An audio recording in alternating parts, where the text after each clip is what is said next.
one nation, under God, indivisible, with liberty and justice for all. Thank you. Good evening, everyone. Danielle, roll call, please. Jenny McKay. Here. Dan Crimmins. Here. Jeff Penzine. Here. Lynn Shank. Yes, ma'am. David Newbill. Here. Angela Willis. Here. All right. Thank you, everyone. Jim for Christopher coming. is excused. Jim Christopher Is yes, excused, thank yes. you. Okay. Looking first to today's agenda. Danielle, thank you. Welcome. Hopefully everyone had a chance to look at that fairly straightforward agenda for the meeting tonight. If there are no comments, changes, suggested revisions, I would entertain a motion to approve. I make a motion to approve today's agenda for February 18th, 2025. Second. All in favor? Aye. Any opposed? Okay, thank you. The agenda is approved. Next, looking to our meeting minutes from our last scheduled meeting that was held on January 22nd. Again, Danielle, thank you for preparing those.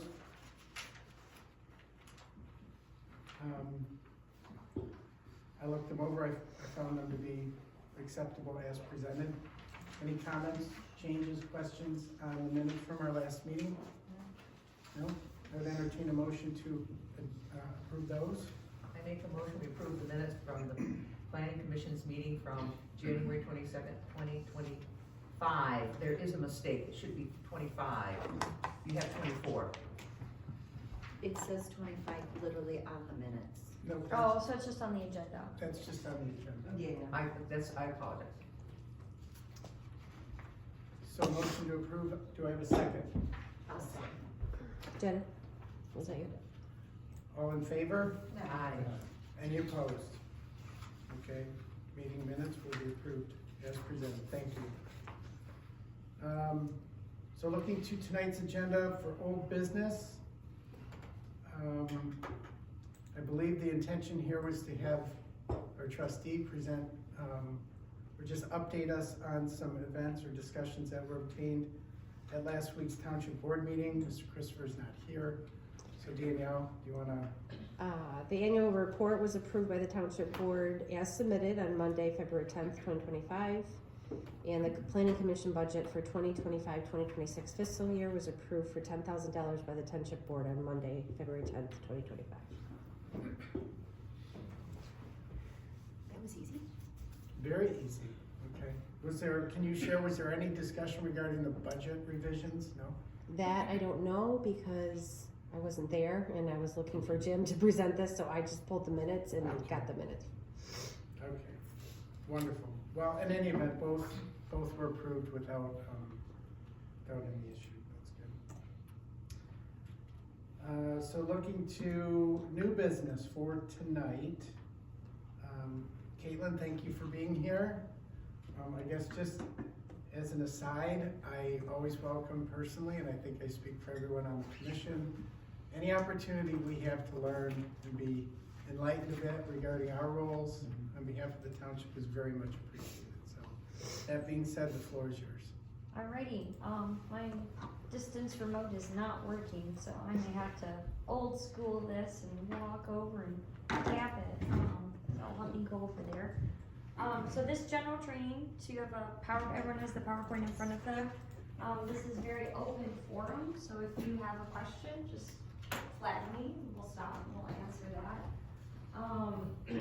This training is intended for you, so whatever questions you have or additional content you think is helpful, let me know. I know some of the maps that are on your little screen are a lot smaller, but I think in general, I think we'll be able to get through the training material. So part one, so we'll see how quickly we go through this content. If we don't get through all of it tonight, it is not the end of the world, but try to divide it into bite-sized pieces. So we're going to talk about one-on-ones, the master plan, the zoning ordinance, roles and responsibility, and then processing of applications. So though we have not processed an application yet together, I provided some examples from other communities that I've done, so you know what to anticipate when we do get those applications coming forward. And I will be here, so I can always walk you through that application when it comes forward. So planning is an interdisciplinary field. Part of it's engineering, as many people know, some of it's the legal side, things of that nature. But really, as a community, it helps us figure out where are we as a shared vision, where do we want to go from a development standpoint, strengthens our community character, so you can tell a lot from a community if they require, what does their parking lot look like? You can provide a feel of the community. What does their building look like? How does it feel? It's very different. You can walk into the Village of Holly as opposed to going into Clarkston Township. You know, generally you're in a different type of community, and that's what you do through the master plan, through the zoning ordinance. Those are all tools to implement our community values, our community character we want to have consistently within our communities. And then just promoting between communities. There's required statutes on sharing documentation. The county has a role to play in some of these things. So general principles of planning, change is inevitable. So things are going to change either via township initiatives, via property owners, via just things outside of our control in the county, state, federally. And so we have to be ready to address that change if we see a need for it. There's a proactive or reactive approach to it, so you can wait till something comes. Depending on the issue, it may make sense to be proactive. In other senses, you might say, we'll wait and see if that actually comes to our community. We can handle it that way. Part of planning is a community investment, so it's talking about not only just master plans, but also parks and rec plans. How do you want to see your community develop? How do you want to see parks developed into the future? There's a legal foundation to all planning, because you have to be able to enforce those components, but also there's state statute in which says you can do this, but you can't do that. And then there's other supporting funding mechanisms you can put in place to implement those policy guides or initiatives. So one of the major statutes we use for zoning primarily is the Michigan Zoning Enabling Act. That talks about a lot of what a zoning is, the public review process, things of that nature, but the main underlining component of all zoning is that you're protecting public health, safety, and general welfare. That is at the principle of what we do, and that's threaded throughout why we make a rule on requiring a parking lot. It's because we don't want people to park on the street, because we want them to be in a parking lot where they can safely leave their vehicle, do their business on site, and leave. So it goes back to a lot of these core values. There's also the Michigan Planning Enabling Act. So these two are separate enabling legislations. Planning, so we're talking about your master plan, your planning commission. They use a slightly different term in the act for whatever reason. But it kind of goes through that procedure. As opposed to zoning, as I mentioned, is your zoning ordinance, your how do we process special land uses. Your ZBA is specifically mentioned in that act, and statutes and other efforts. So two different legislations, we go into them as we need to verify we're doing the proper process. So what is a master plan? So this is your master plan, at least the cover. And so it was done in 2021, and this is a long-range visioning document. You'll hear me say a few times, it's about a 20-year vision. For some communities, 20 years, you're pretty good at predicting what's gonna happen. In other communities, you can't. There's gonna be change or different ideas. And so it's important that you do that 5-year review every 5 years.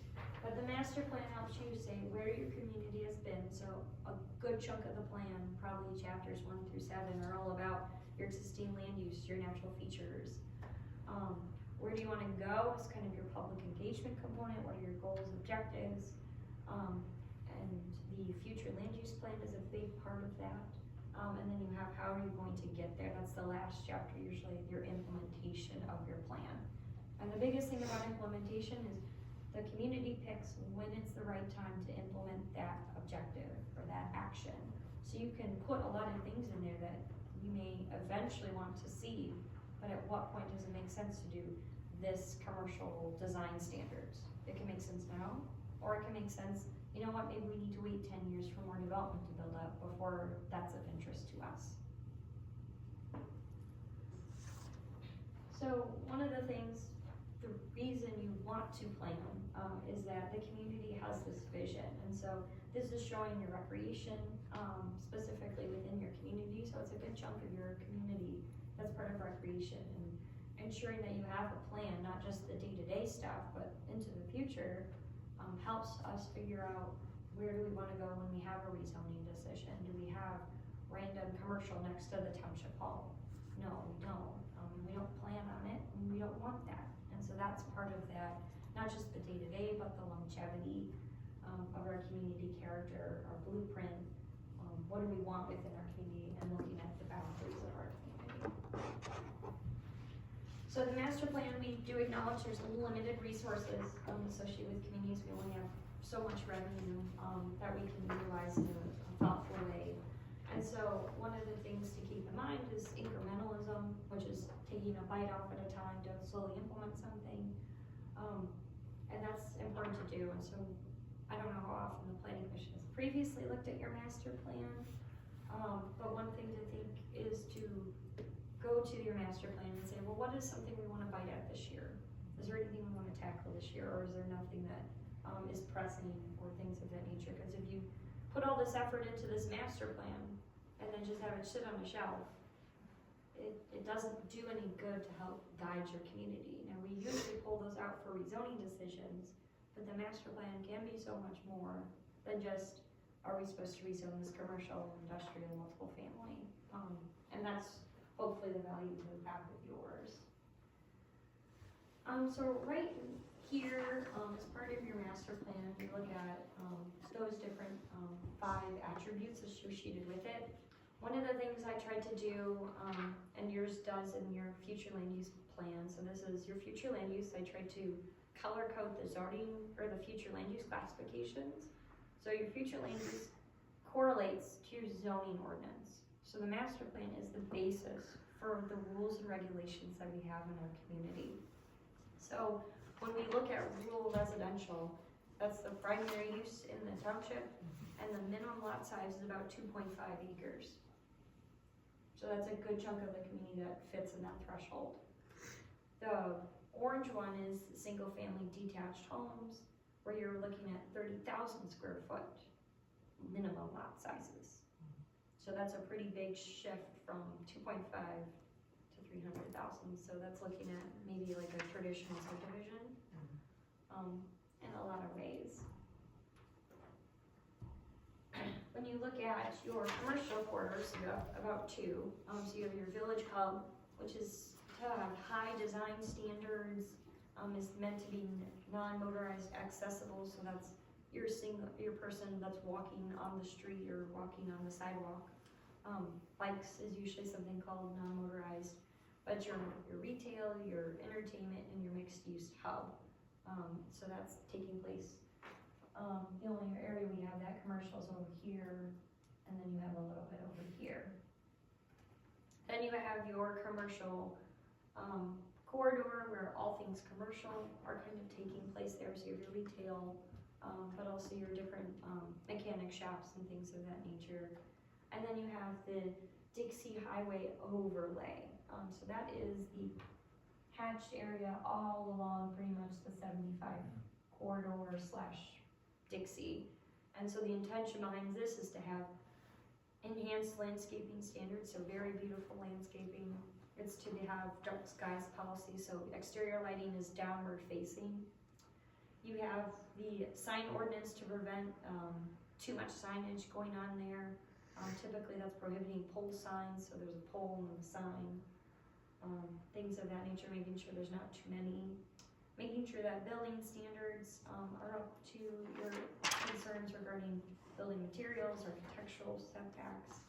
Having parking lots be screened from the roadway specifically. So if you were to drive essentially near strip malls along Dixie, you would clearly tell that you're now in Groveland because you can't see the parking lot, as opposed to all other ones you can. And then you have a concentrated nodes again, so you have 2 small areas where you're looking at this level of, or you're looking at a lot of area that's covering, but you're trying to fixate it the best you can in different specific intersections typically. So is there anything about your master plan that you, I guess, these are the general zoning districts, these are the general areas, or anything that surprises you? I think just seeing it kind of graphically illustrated how much public recreational property we have in the township is, I don't know, maybe by your standards, that's pretty average, but it seems to me like That's a lot. we've got a lot That's a lot, of public land right at our back door. yes. 23% of the township Yeah. is public, is that. And then, of course, you see, I think, Yeah. the light green rectangle in the middle, that's Tamarack, I'm assuming, is that what that is? I believe that's correct, Yeah, and that's a big chunk of property too, so, yes. but yeah, I mean, that's a benefit for all of us. Is this the land use map or the future land use? This is future. Okay. I was gonna say, because like the It's the old parking requirements and stuff like that, that's not happening today. If you drive down Dixie Highway, for the number of businesses that are on the Groveland side, there's not street parking today. That's old businesses. Correct. This was as of, That's 5 what I'm years ago, saying, yeah. this has gotta be So, moving forward. Your Yeah. master plan there's is 2 in the buildings rules. new. Yeah, no, So then, when you, in July, I believe, you adopted your new zoning ordinance, I believe they did establish this new overlay district. okay, so anything So- new coming in would Correct. have, okay. Yep, and same thing with a certain level of, modification to existing, so there's a certain level of non-conformity that you're allowed to maintain, but if you wanna double your building size, which means you need to expand your parking, you have to be compliant with everything. I see. And so I hope you have those different stops that make it very convenient to verify when that is. So major changes typically require full compliance, and then anything new. So that's what we would probably, I don't know if that's well defined on what we constitute as a major change. Would that be defined in the ordinance? Correct. Okay. Yep, so that would be under the, non-conformity provision. You might have it in parking, it just depends what the trigger is. I'll look and see. And I think we've talked about it before, but if the master plan should be revisited by the planning commission on a 5-year basis, if we were last reviewed in 21, it would seem like this coming year would be a good time to make that a high priority item, seeing as maybe there are no large scale, agenda items looming. It's something we should. This year or next year? No, this year. This year, so it's implement the next year.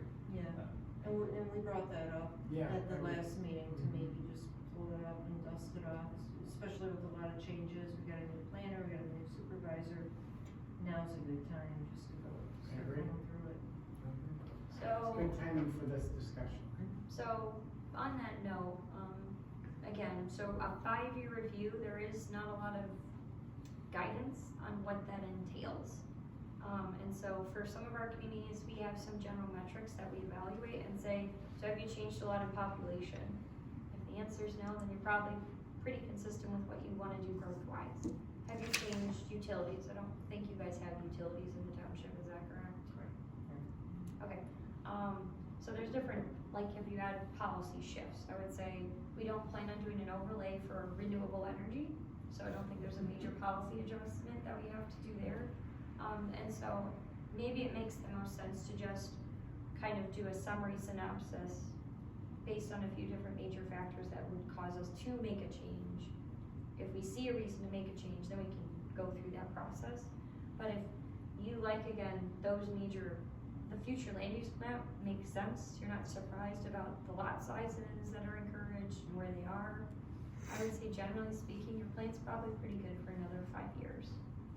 And so we can do a quick review, verify that information, without having to open up the plan and change it for the sake of changing it. Right.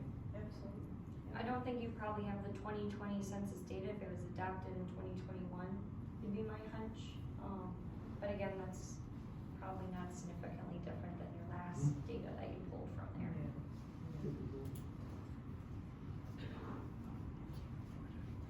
So with the master plan, the elected bodies, such as your township board, their responsibility is to adopt ordinances. They have the right to adopt the master plan as well. Most communities do, but they're not required to. They appoint planning commission members and help provide policy guidance and decision making, and also the budget, so the approval process of what you can fund or not fund. With the planning commission, you're the main workhorse, so if we would develop that potential report with you as the planning commission. If we were to actually choose to make a legitimate amendment to the plan, that's something that we would handle here, hold a public hearing here, and then move into the township board. You can develop subcommittees, or steering committees, to help you as part of that due diligence, and you also adopt that master plan. You oversee the implementation of the plan, and so on a regular basis, we would want to review the master plan to say at what point do we want to implement it. A good chunk of the implementation of the master plan is updating your zoning ordinance, which you did last year. So hopefully those, it seems like, are in alignment as far as the new districts and things of that nature. And then every 5 years we'll review it. I think that's my last master plan slide. Any questions about master plan? Even if you choose upon review to not make any changes or it still holds, you still open it up for public hearing? No. Just So I would to say you- publish it again, or? So I would say that you would just do the report. So we would say, here's our, based on, again, best practices on these factors would require a change, that we evaluated. We would say we've conducted our 5-year review, our plan is still valid, and then you would just essentially appendix that onto your current plan. Because otherwise, everyone, as far as your surrounding jurisdiction, Oakland County, you're not changing anything, so everyone doesn't necessarily need to know that you're not changing anything. They would want to know if there is a change. Does it get relabeled the 2025 plan then, or is it stay the 2021 plan? Stays a 2021 plan. Up there, not updated, but reviewed, I would assume in that, I don't wanna call it an addendum, but that appendix, it would show that this is been reviewed. Correct. That we've completed a 5-year review. That's what I recommend. Sometimes on covers, what we'll do is we'll just say 5-year review conducted on blah, blah, blah, just so then the cover kind of helps you remember that you did do it every 5 years. But the original plan has a general life of about 20 years. And so as long as you're within that, you're pretty good. I have a question, because I wasn't here when the master plan was put together. I don't know if you guys participated or what but so upon the creation of the master plan, is there community input during the course of that development of the master plan? So the minimum required is the public hearing. I don't know if you did other engagement outside. I don't know of that. either, I think you probably did a Yeah, community meetings here survey. at the hall. Was there? Okay. Okay. Okay. Yeah, A lot of community involvement. yeah, I guess where I'm going at this is, with us doing the review, I almost feel like we should have at least one open meeting to at least, We're all open. no, I get it, but to address specifics around the master plan. You know, just to get input from the community before we open and close books. If we look at it, we think, yeah, it looks fine, but maybe at least have, one meeting where we get the public, have a public hearing to get their input or feedback before we close the books. Especially if there's something there that we didn't pick up on the first time. I don't know. That's all. And like I said, I'm new to this, so I don't wanna let Quite a comments. few years ago, we met at Camp Tamarack, and a lot of people came, and we talked Okay. all about it. I don't know how many years ago, but quite a few people residents, That's and good. gave their ideas. Yeah. They had ideas put down, and then they added a lot. Yeah, But it was very big and very, very good, Yeah. excellent. yeah. So good. Mhm. Good. Alright. So maybe the plan is then let's do the initial report. see where we are with, Yeah. where we feel on that, and then if we decide to say, before we approve this 5-year review that says we don't need to do something, or we do need to do something, maybe that's when we have that Yeah, discussion. something along those lines, Sure. right, just to make sure we're not missing something. Sure. Yeah. Okay.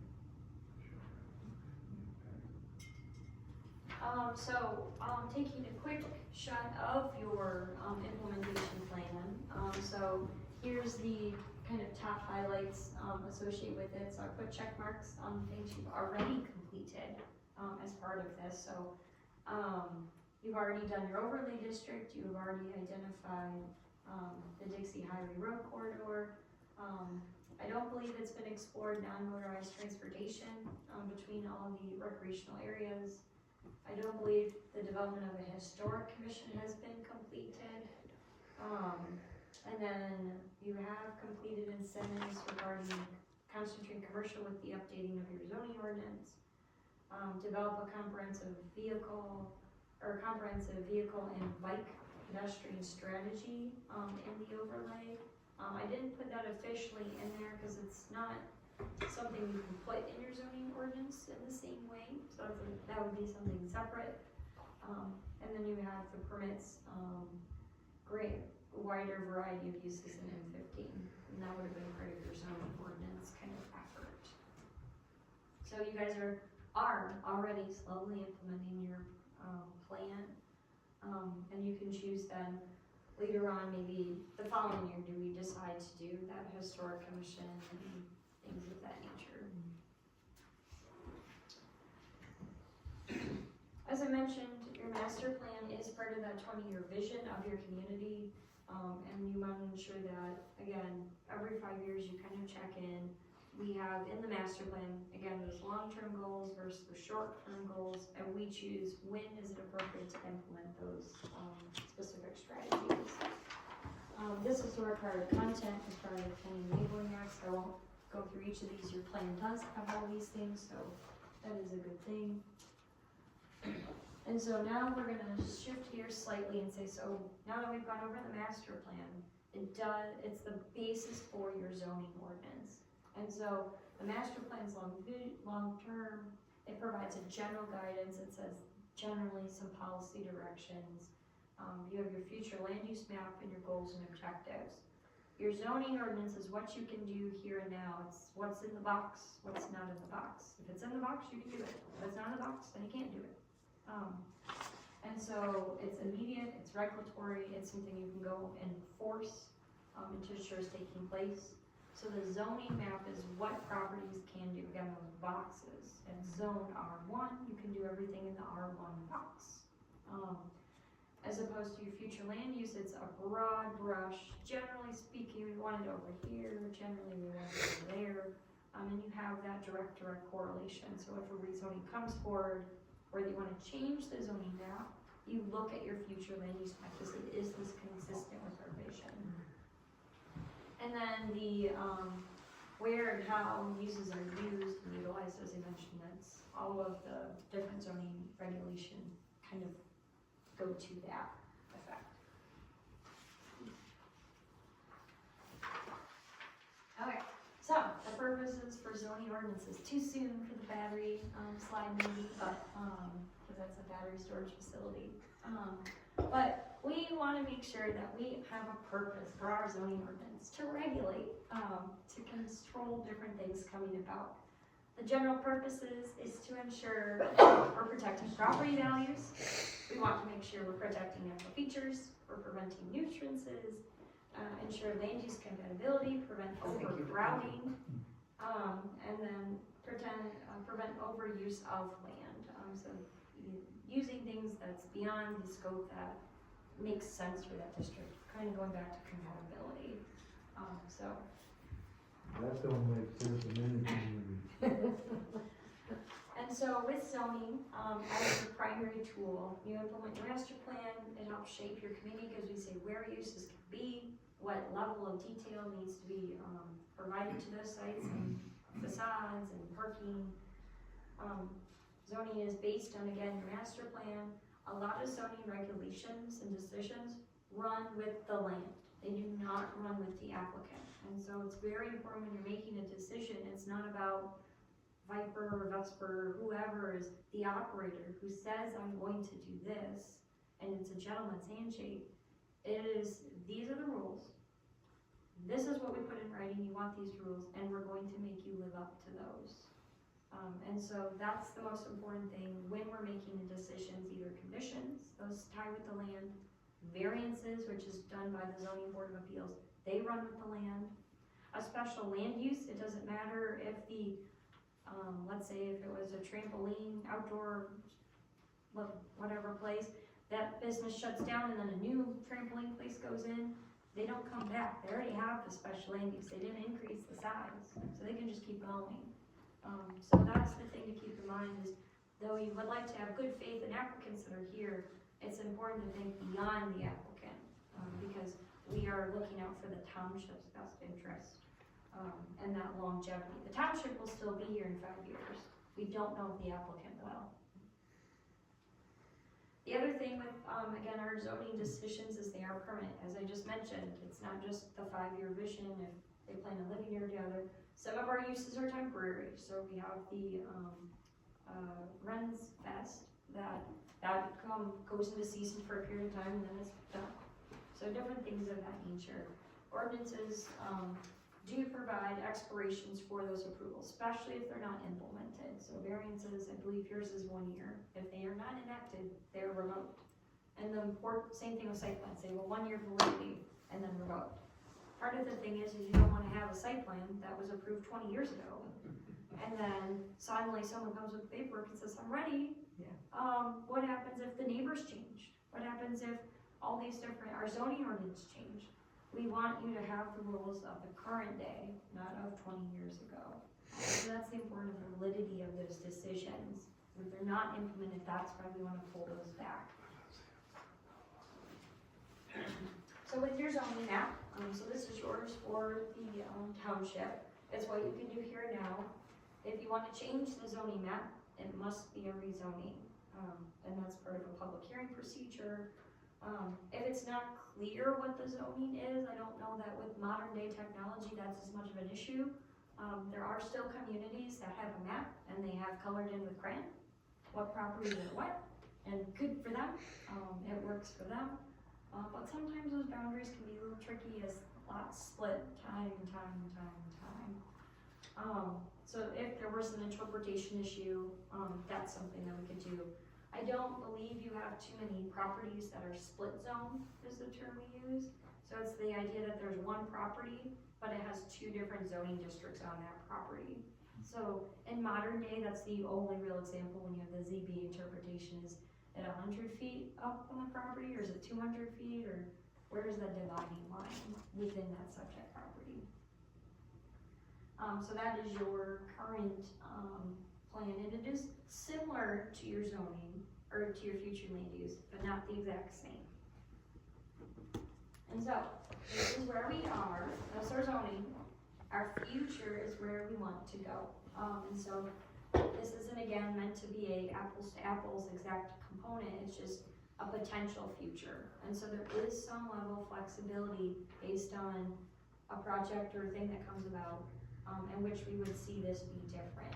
So you have a lot of multiple family, that hasn't been filled in over here, but you already have some different spot components of more dense components here.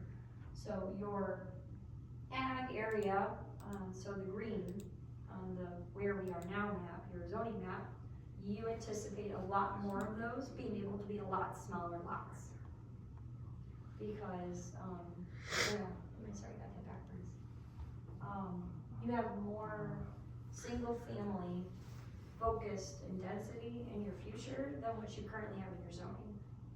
So the orange slash beige in this first map, like over here, that's all considered rural residential. So those are more or less probably not the right sizing potential, because you can go much smaller.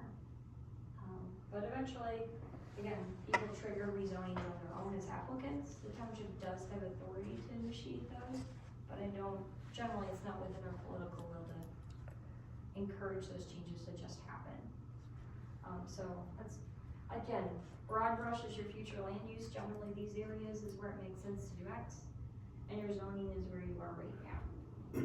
So is that second map in the plan right now? That's in the 2021 plan?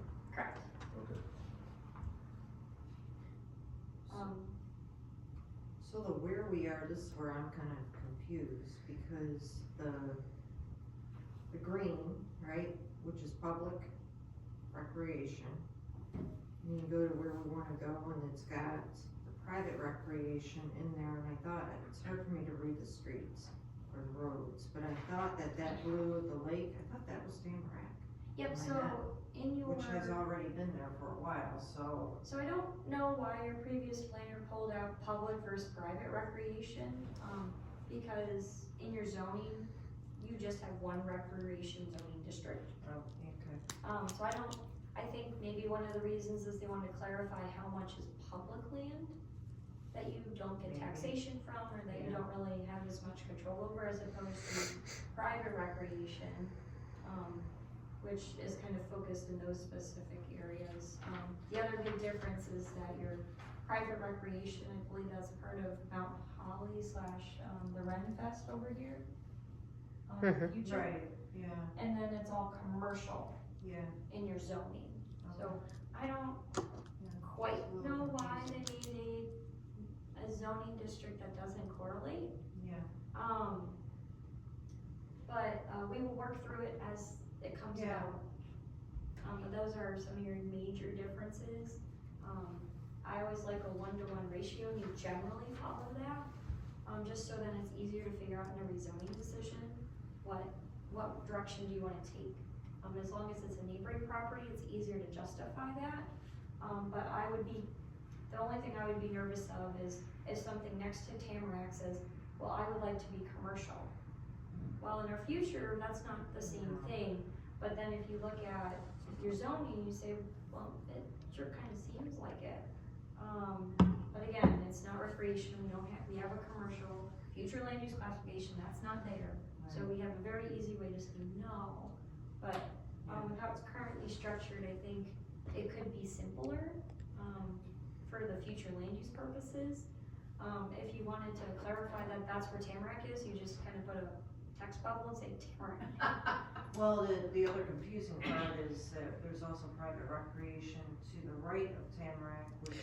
I don't think you guys should pay too much attention to this future land use Okay, map, because so this- it's, you guys are gonna go through it, Okay. and it's probably gonna be changed. There's a lot of stuff on there that I can point out right now that's wrong, that we That's shouldn't not have. actually- Okay. They've eliminated single-family residence all over the map. You can't do that. You have to notify I people, remember you yeah. saying that. So Okay. you're gonna take a different look at this when we get there, and I wouldn't Okay. concern too much with it. Yeah, so, it's, not as straightforward as maybe we'd like it to be. So, in a summary sense, switching gears from your master plan and your zoning, kind of how they relate, it's to your roles and responsibilities. So the township board is your legislative body, they are in charge of appointments, so your TDA, your planning commission, they are in charge of amendments to your ordinance, your zoning ordinance. So even though we hold the public hearing, they have the ultimate say on what does or does not go, and if there's changes to it. They approve budgets and the master plan. The planning commission is the gatekeeper of the master plan.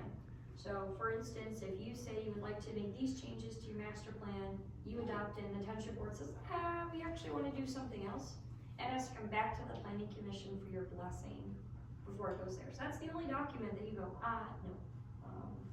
You are the visionary and you are the keepers of that. Go ahead.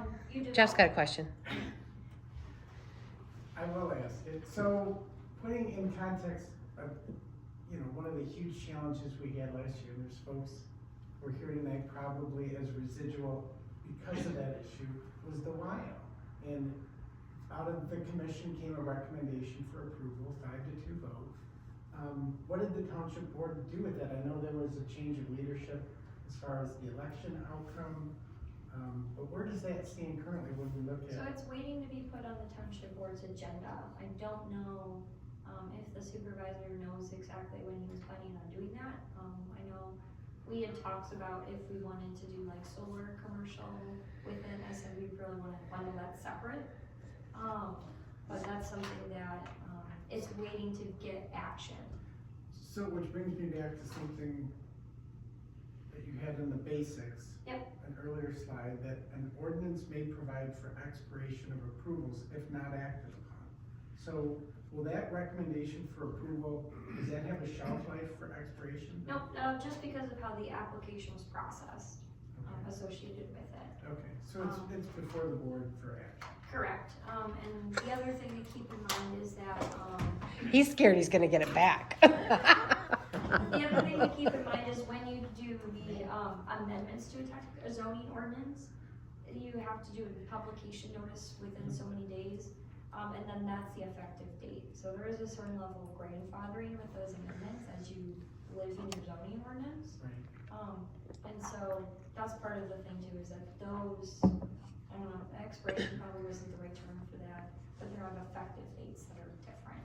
So in theory, the supervisor can hold on to it as long as, is there a timeline? So How there's not long a- he can hold it? There's Or not a can he- legal component in the zoning enabling act, that's associated with it. I would say though, generally speaking, there's a rule of thumb. Most communities, it's not about, so we have to make a decision because it was initiated, so we do need a decision, you can't just, well, I guess you can not act on it for a while. I don't believe that's the supervisor's intention. Yeah, no, I'm just wondering in theory, I mean, Right. if he's investigating or doing other things, is there a, So the other thing that you could encourage is that the planning commission township board liaison would encourage that to be put on the agenda. So you still have that cross representative that should be representing your interest at that higher level to say, so I'd really like to get this process, can this be on the next agenda? And I don't know your township process to know if a township trustee can just put stuff on the agenda or. It usually goes through the supervisor Right, first. but that's something to get processed. Okay, thank you.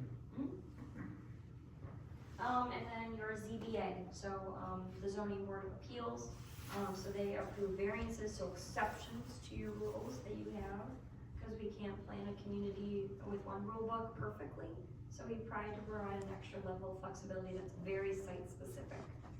Appeals, so based on different actions, if people disagree with that, there's a remedy process before you have to go to court. Interpretation, so if there's a confusion on an ordinance or things of that nature, you can go to the ZBA to clarify where this should be rectified. For the planning commission, so you are all residents of your community. As part of that process, you formulate that master plan, you look through the zoning ordinance and really work on implementing that through your review processes of reviewing site plans, special land uses, subdivisions or condos that are asked to be developed in your community. Your ZBA, again, appointed members of your community that are residents, they look at those different variance requests, ordinance interpretations, appeals. It can be by the staff or planning commission decisions. And then as a last resort, again, you can go to that court to do their due process. Every applicant has the right to due process. So they have to exhaust their administrative right is the legal term for that, in which they've completed their process with the township and now you can go to court. And so one thing you'll hear me say relatively often is that they have the right to apply for a variance. They do not have the right to get a variance. And so if they want to push whatever way they think they can get a variance, it's just about gatekeeping with your ZBA.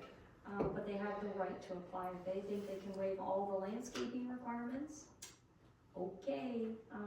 We're gonna wait to see how the ZBA handles that before we proceed or things of that nature. But they have the right to apply for variance, and we just have to make sure when you're addressing applicants, that's important to not let them fall on their own swords. You can provide insight, you can provide food for thought, but if they would like to go an avenue that doesn't make a whole lot of sense to you, that's okay, they can learn the hard way on that. It's their time and it's their money, but they have the right. And sometimes that's what applicants are doing. They're just going through the process so then they can deal with it in court or whatever the case is. So just be careful if you're trying to advise or things of that nature. Just keep in mind the applicant is supposed to be providing you with something, getting general feedback if this is sufficient or not. And if it's not, you have problem statements. I'm still worried about the neighbor because of noise. Still worried about what they're seeing with screening. And then the applicant's job is to fix the problem. And you just evaluate, is that sufficient for these concerns, for the ordinance, for our standards for approval. So one of the things with the ZBA, again, as I mentioned, they're kind of the exception to the rule. So what they're trying to do is safeguard private property rights. So we cannot always easily write a zoning ordinance that applies to every single property, specifically where wetlands are. If there's extreme different topography differences, so if somebody wants to put their accessory building in X location, they can't always fit it in the back of their yard. So you do allow for a front yard component to be utilized. But that allows, again, some flexibility of members of your community to try to make sure they're treating applicants fairly and property owners fairly. Keeping you out of the court system, eliminating minor needs for amendments. So again, if it's a specific property that has this wetland issue, you don't have to try to change your ordinance to rectify it. If it's something that constantly is coming to your ZBA, so it's coming more than 3 times in 1 year, that sounds like a text amendment. You should fix the rule so you don't have to have them go there every single time, because it sounds like a condition of the township, no longer a property. And it's trying to be that safety valve to ensure that you're not trying something too strict for those property owners. So as I mentioned, they do the interpretation, they have hearings. In townships, you have non-use variances. You do not have use variances. That's only something that cities and villages can do, which allows you to go from your box of these uses can go in this district. You can say, well, on this one property, we'll let you do this one use that's not otherwise allowed. And be careful with that, with precedent setting. Townships don't have the right to do that, so lucky you, that's not your box of problems. The review of the appeals of those different site plan review process, interpretations, your specifically looks at nonconformities in a few different ways as well. So now I'm going to go over 3 different applications we would process at the planning commission level, and show you some examples of what those guides look like when we're going to go process those. So for your special land use, the site plan gets submitted. So as we mentioned in our previous meeting, we're looking at a little bit of a longer time frame, so that way we can process those accordingly. So we're having an extra week or so to make sure that we have enough time to write those public hearing notices from staff. We have our site plan internal review, which is about a 1-week turnaround. Then we would know, yes, these are sufficient. Yes, we hold a public hearing, or no, these are not sufficient plans. We need to not do the public hearing yet for the special land use because we need more information so you can make an educated decision. Then we do the second site plan review, the PC makes the review and decision, and it's approved. So my note here in orange is that plot plans can work, is it depends on the nature of what's being proposed. So some special land uses can occupy an existing building in your township, don't have to change the parking because they already have enough parking on site. And so we've accepted plot plans. So they show you what's there existing. They're not proposing any physical changes on the site. So an aerial plot plan gives you an idea of, is this appropriate? Do you need to add additional screening to help with potential nuisances, or you don't? As opposed to always doing a full scale site plan. Any questions about this process? I do have a question on plot plans and that, so, and I'll just, I'll use Rite Aid for example, that's on Yes. the corner, right? Yep. So if someone comes in and they're going to use the building I want to be a tattoo parlor. as is, right, whatever. Whatever, they wanna come in, they wanna use the building, so where do you draw the line in terms of just plot plans? Cause what if that person wants to come in and make it's not structural changes, but maybe it's more cosmetic changes to the outside of the building. with the So they facade. still have to meet our zoning ordinance, Okay. and so if they come in and say not, and that's why I said they are not physically changing anything on site. So it's absolutely nothing that they Right. can use plot plan, otherwise it's a site plan. Correct, and it depends too on what tools you have. I'm not as familiar with your facade requirements, how discretionary they are or not. That might be something that's an administrative site plan review as opposed to the full planning I see, commission review. yep. But that's something, again, you have some level of information so you can make that decision. Okay, I just wasn't sure on how, when you meant no physical changes, was it literally none, or what if it's cosmetic changes Right. and things of that nature, where do you draw that line? Okay. Can I ask something? You have to ask the chair if that's okay. Yeah, certainly. I'm thinking if right aid becomes something that requires many more people to be around, shouldn't the parking lot change? It depends. So we have parking calculations in which we say this is the use based on people or area of the building. And say based on the existing, do you need more, do you need less? And so if they meet that, then they wouldn't be required. If they do, then absolutely they would be required to have additional parking, either redesigning the parking formation or expanding that impervious surface.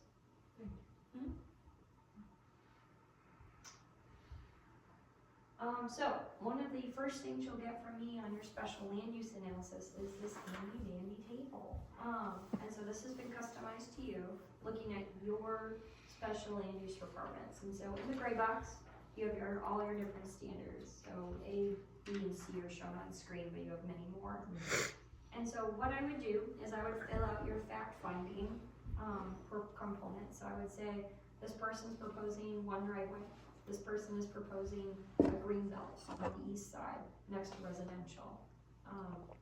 They're not proposing anything on the commercial side. So I try to provide you facts that's associated with that standard. Sometimes it'll be a matter of, I can't tell you because I'm missing information. I don't know what the fence looks like that just says fence. So that's super helpful. And then two boxes that will be left open is your planning commission thoughts and the public hearing comments. My thoughts on those is that you then have like a little mini worksheet. So if you do take the time, it's highly encouraged to look at the packet prior to coming to a planning commission meeting. You can look at these standards and say, well, I don't know, I didn't see anything about hours of operation. I'm worried about the hours of operation for this use. You write down hours of operation. I'm human, I sometimes forget all the things that I'm looking at. So that's a good note place because at the end of my report, before you go into your deliberation, I try to go through this standard by standard with you, in addition to the cover letter. And then you have public hearing comments. Again, pull this out when the public is talking and write down, they were worried about noise. Well, noise is associated with standard B or standard C. And so that way you cannot forget when you're talking about the standards, are you finding facts in support? Or are you finding reasons to deny? Because it has to be based on findings of facts with those standards. So it's not just sufficient anymore legally to say, well, it doesn't meet standard C.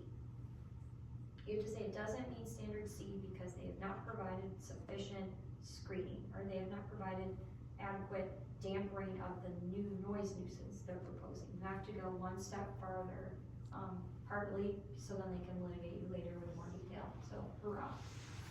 But that's kind of the world we live in. So these are all your approval standards, A through G. Now, are you familiar with these or would it behoove you to kind of each go through these? Yes. Can we, you said the standards changed and you have to substantiate why you're approving or denying.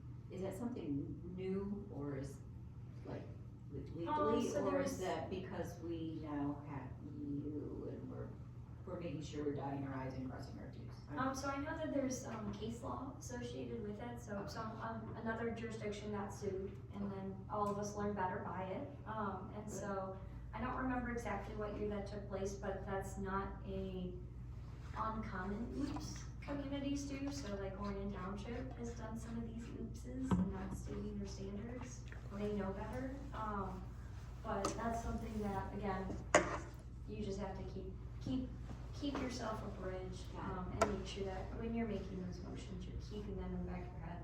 If not, I will bug you about your motion, to make sure it's right.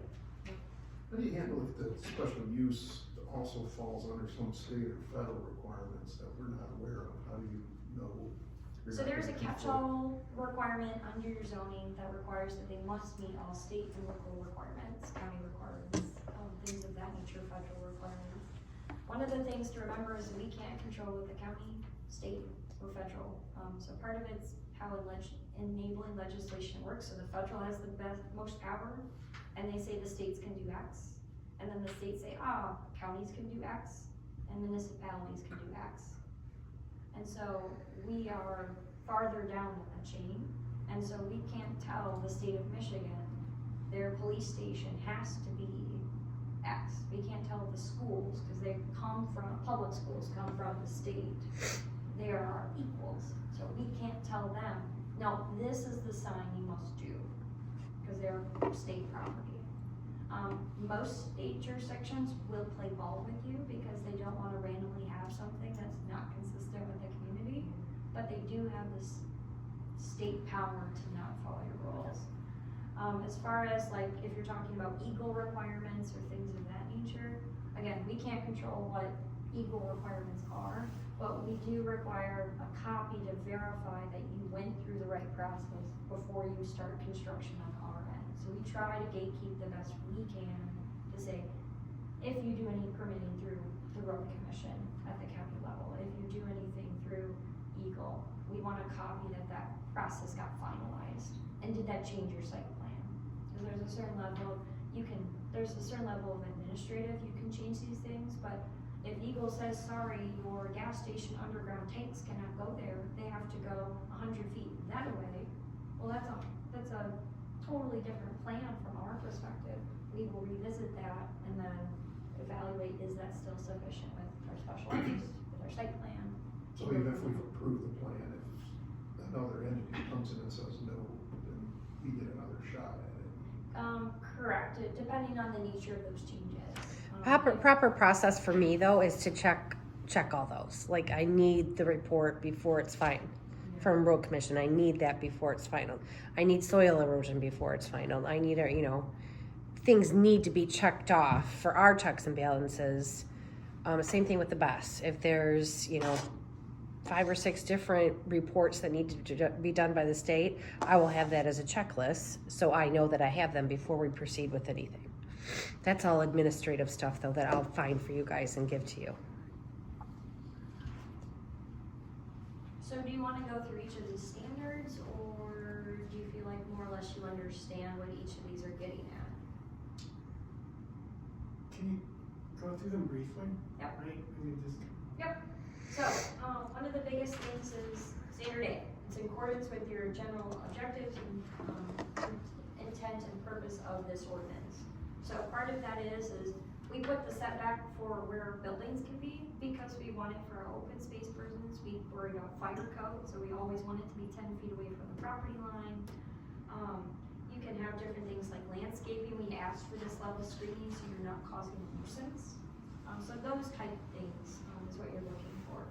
B is the design, construction, operation, maintenance is appropriate with the intention of character in the area. So this is your hour of operations. That's the operations of it. If you were to allow gravel parking lots, is there maintenance with that? In which then, again, we're maintaining a certain character within our community, in which you're able to moderate those different things. C is that you have adequate essential public services, like roads, drainage, trash, things of that nature.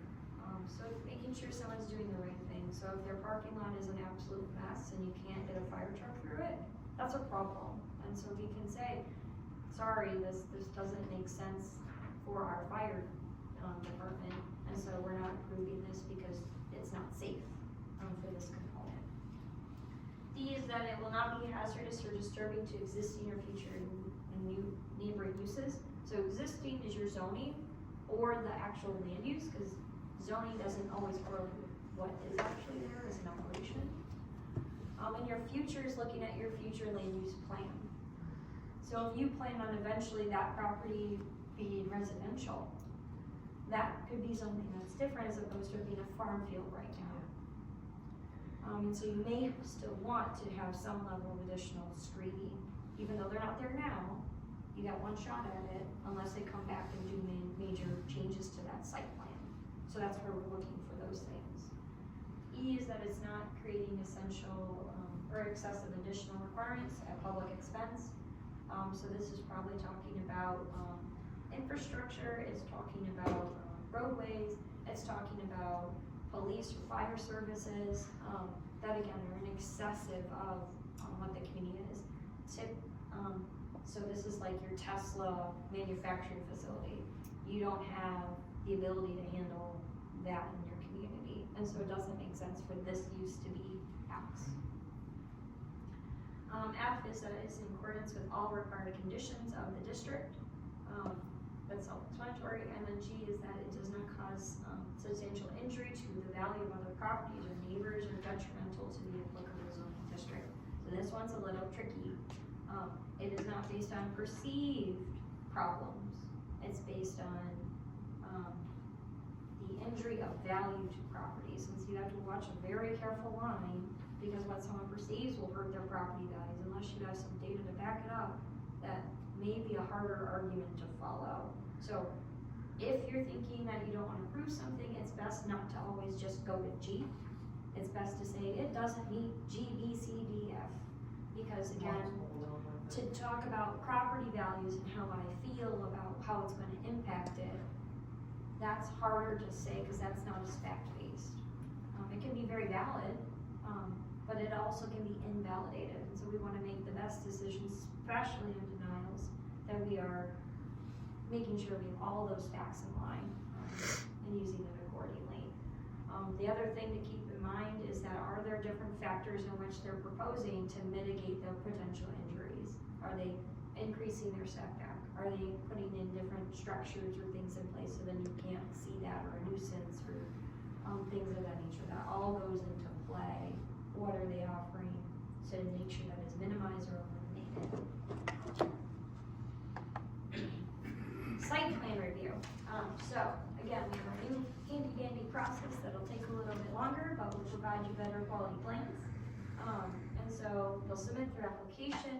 We'll do a 2-week internal turnaround. The second site plan, more often than not, will have a lot of those easy things fixed. And then it comes to the planning commission for review.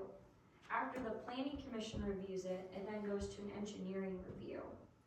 So that's a little bit different than your current, I believe, site plan review process. I think they do engineering before planning.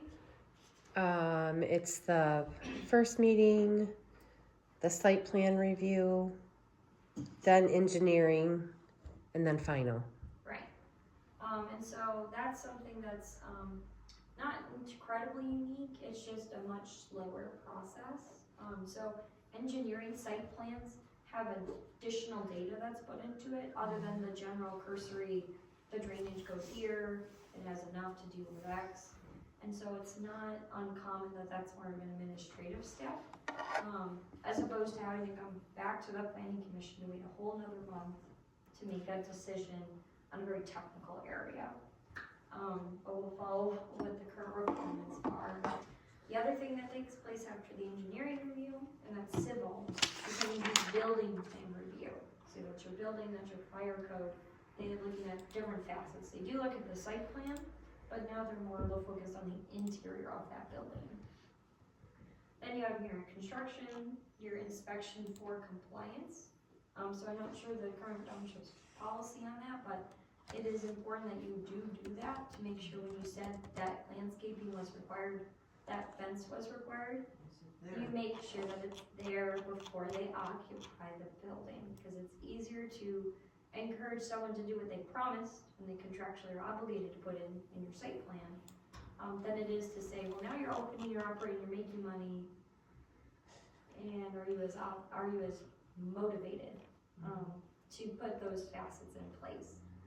So it's important, and I believe that is the township's philosophy, they do not give certifications of occupancy until it is done, but that is why temporary CFOs, you issue those for like landscaping issues when they're completed construction in like November. Cause you can't plant a tree in November very well, so you understand there's some grace there. But if it's June, you can plant a tree. And you can find a tree to plant there that meets whatever the requirements are. And so it's always easier not to chase, as opposed to say, well, you're missing these things, implement, and then we can talk when it's implemented. So for the site plan, I provide you 2 different checklists. So the one on the left is your informational one. So you already probably are familiar with that, but it's all your building elevation drawings, it's general drainage, it's this general checklist of all the things that you may need to include, or generally need to include. The one on the right is my tool to show transparency that I am checking every section of your zoning ordinance that's relevant. So I say this is what the zoning district requirements are. Looking at your landscaping, these are the different types of landscaping.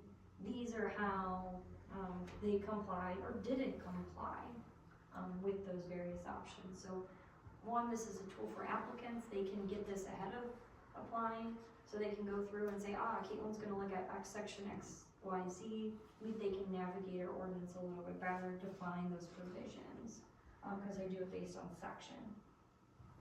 The other thing is this does correlate to then my review letter. So the review letter starts on the left, it goes to the right, so I have a table that kind of super generalizes the information that's coming forth. I talk about what site informational requirements is missing and needs to be compliant. I also mention things that I think you can waive. So not all site plans need the same level of information. Some site plans, you don't need to know what the building facade is because they're not changing the existing facade. So you don't need a picture of the entire sides of all the buildings that are coming. So there's, again, some reason within a reasonable common sense approach, you don't need that info. And so I'll mention to waive it, because my approach is I'd rather you know, and you consent to that being waived, than you just be like, I didn't do that. Because one of the things that's important is that there is a public element, especially if this is tied to a special land use. And though I can try really hard to remember everything to include on that list, there could be a very valid thing that the public mentions, and they say, well, I'm really worried about motorboats on the lake. So I was looking at a campground application. I was worried about all the other things associated with camping and setbacks and what you could do, or motor vehicles and stuff, and I'm like, I didn't even think about what their boat policy would be on this big pond for this campground. And yeah, that is a different nuisance concern associated with that. Not to mention public safety. And so again, that's why I mention it, and then we ultimately say, yep, we agree with all those waivers, we're not gonna require those. Then the second part 2, is your zoning ordinance requirements. And so again, if there's some level of discretion, I will always highlight those to make sure that you are bringing here. If it's been addressed, I don't mention it in the review letter. That's why you get that checklist to say, yep, Caitlin checked all these things. But we abbreviate what we talk about here, only the problems or the discretionary components. And then lastly, what I'll do is I'll do a reference to the standards. And so I'll mention these are the standards, and then we'll go through that standard review that we just did for the special land use for that. One thing you will never find in my review letters is you will not find a clear recommendation. Part of the reason for that is a legal one. I want to be your planning consultant, so in a deposition or a legal matter, I don't want to be on the opposite side saying, so you recommended yes, and the planning commission recommended no. Why is that? I don't want to put myself in that situation, so I do write those, again, fact findings and things of that nature. If you read it, you get an idea of what I'm thinking. Yep, this is probably okay, think about X, Y, Z, as opposed to, oh, this is a big problem. And again, I want to make sure you, as your representative of your community, you're making that decision. It's not, well, our consultant said XYZ and things of that nature, it's your decision. I'm here to help you through this process, to get information that you need, to ensure that you have that information, but ultimately it's your decision. And so that's why I don't provide that for recommendation, because I don't want to be interrogated on the other side if we change from each other. Either if I recommend approval, you recommend denial, or the opposite. I recommend denial and you end up approving it because there's factors of history that comes up in the planning commission meeting. Well, now that's something that's easy to mention in deposition, if you remember that. But sometimes you go to depositions without notes. And so you don't have that necessarily. Part of it is the minutes are the biggest important factor, it's not memory. So that's why, again, we'll follow the standards, walk through it, but I'd encourage you not to point blank say, Caitlin, you recommend us to do this. I will squirrel right around that answer if you do ask me. And part of it is to protect the township. I want to be your representative. So all your different standards, there's a lot of them for site plan compliance. And so I probably will not provide a finding of facts for all the way to P. That's not even easy. Maybe at least in the deans. And a lot of these are compliance based. Did they do this or did they not? That's at least my planning philosophy. If it's a compliance thing, there is no discretion. And so you can't approve it if they don't want to put in fence and they're required to put in fence. If you can't waive it as the PC, you can't just not follow it and just sweep it under the rug. I will not let you do that. If there's discretion, we can play. But if it's a rule and it's very clear there is no discretion, that's a variance. A lot of these are not discretionary standards. It's very specific. Site aesthetics, that is discretionary. Some people can say this brick facade looks great. This brick facade with all of these different colors, with the random metal that comes in here and the PVC that goes there, no, it does not. And so you have some level of control with your zoning ordinance that makes sense to say discretionary, yes or no is a reason for approval. Same thing as screening. Some areas it makes sense to say these evergreens work. Others you want evergreens, deciduous, and shrubs. So that way you get a variation. It just depends. The last application I'll go over is rezonings. So again, they'll submit it. There's a public hearing that's required. These require concept plans, so they're not site plans. And so we typically just continue to process that directly to the planning commission. We get some commentary from the county based on the PC's recommendation, goes to the township board, publication of the amendment, and then you ultimately change your zoning map because it's a zoning change. Any questions? Okay. So these are your standards associated with those, really quickly going through them. So the reasons why the property cannot be used in accordance with the existing zoning classification. So if it's residential and they would like to use it for commercial, there is no commercial and residential allowed. So they need a different zoning district to do what they would like to do. The rezoning does not grant a special privilege onto individual property owners in comparison to other property owners. So part of this is alluding to the term spot zoning. So the idea that randomly out in space, you decided, we'll let that person be commercial. That gives the perception of special treatment as opposed to consistency with your master plan. There are ways you could write your master plan where, again, master plans is you could have a whole corridor that you want to have commercial, but an applicant over time says, well, I would like to be this one in the middle, would like to be commercial, but my neighbors haven't done that yet. So just because they're the first to be there doesn't mean it's spot zoning. If it's consistent with your master plan where we want to see a change in that area, that isn't spot zoning. It might be the first one to be here, but it's not considered spot zoning, just based on looking at this zoning compliance. But you want to keep in mind, is this something, again, are we doing it because of the area with our master plan? Again, consistency with your master plan, looking at the potential uses in the proposed zoning district. So when you approve a rezoning, it's great that applicant X would like to do Y, but you can't tie them to Y. Because they're asking for X, it's whatever zoning district, so they can do anything they want in that box. And it's not uncommon in rezoning, especially for commercial or industrial, it's contingent on the sale to get the rezoning.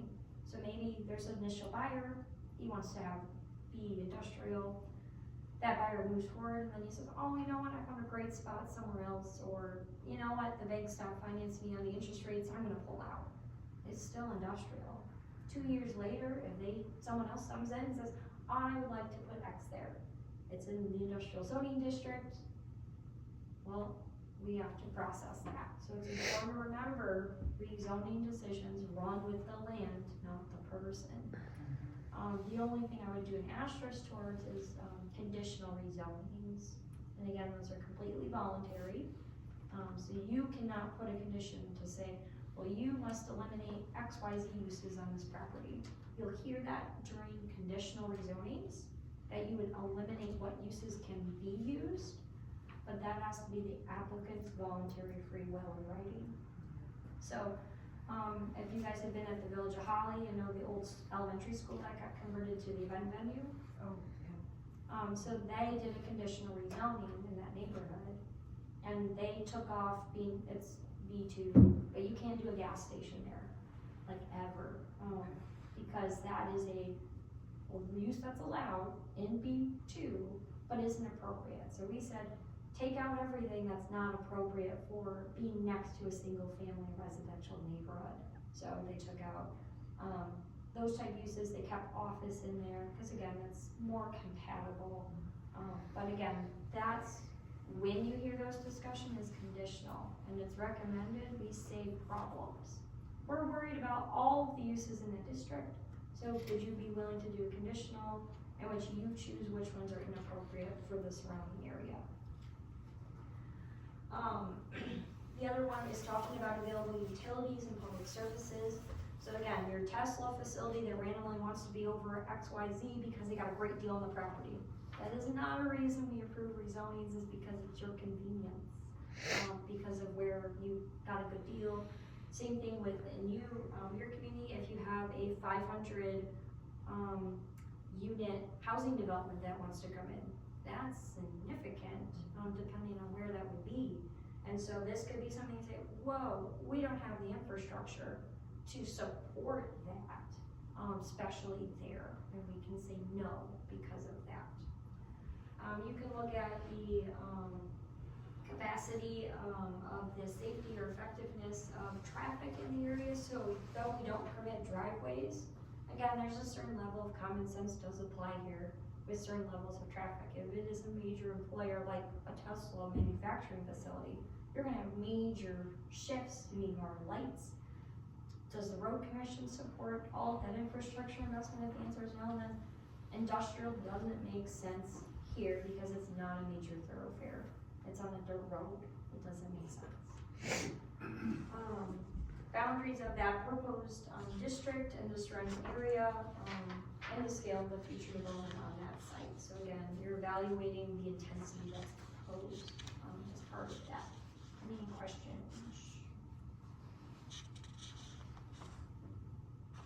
Okay, so you get another checklist on these type projects too. So rather than getting a few different documents, you just would get two. So you get my review letter, which has that same table that does a quick summary.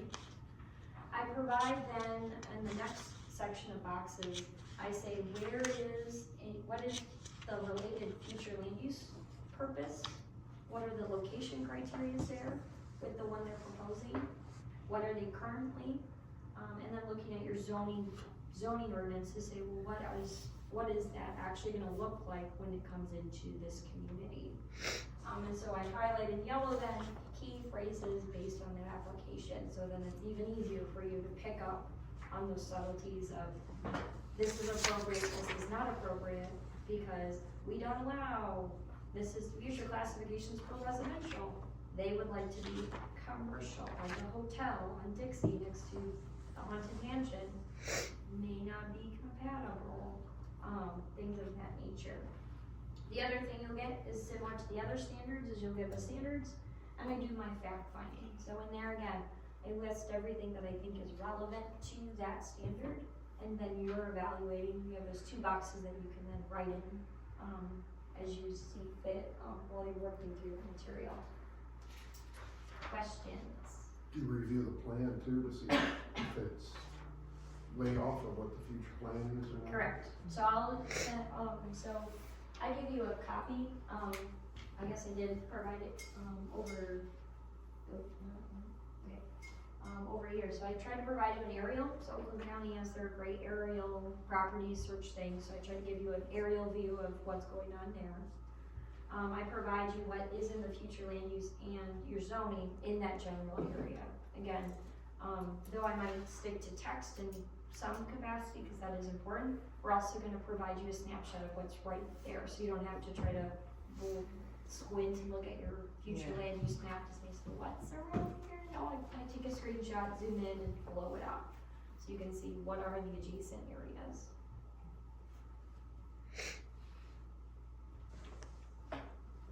So any other questions? I think that ends part 1. How are we feeling?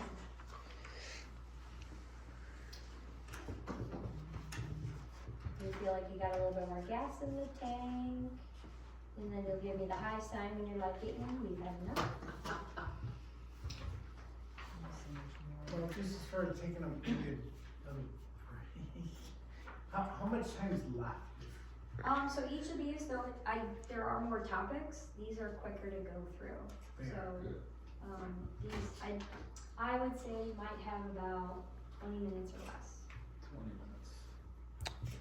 We can do it. We can do it, guys. Yeah, let's get it over, yeah. My voice is hanging in there. I forgot to mention, so thanks for holding through with me. Jeez.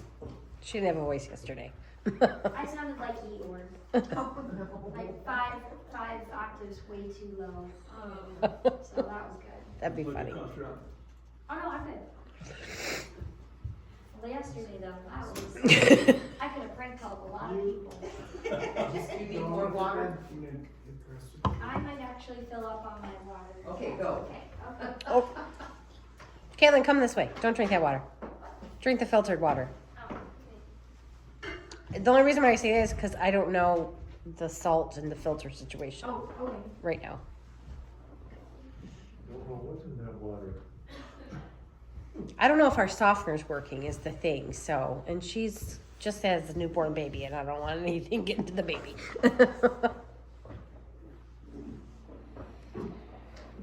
More filtration you got on, better.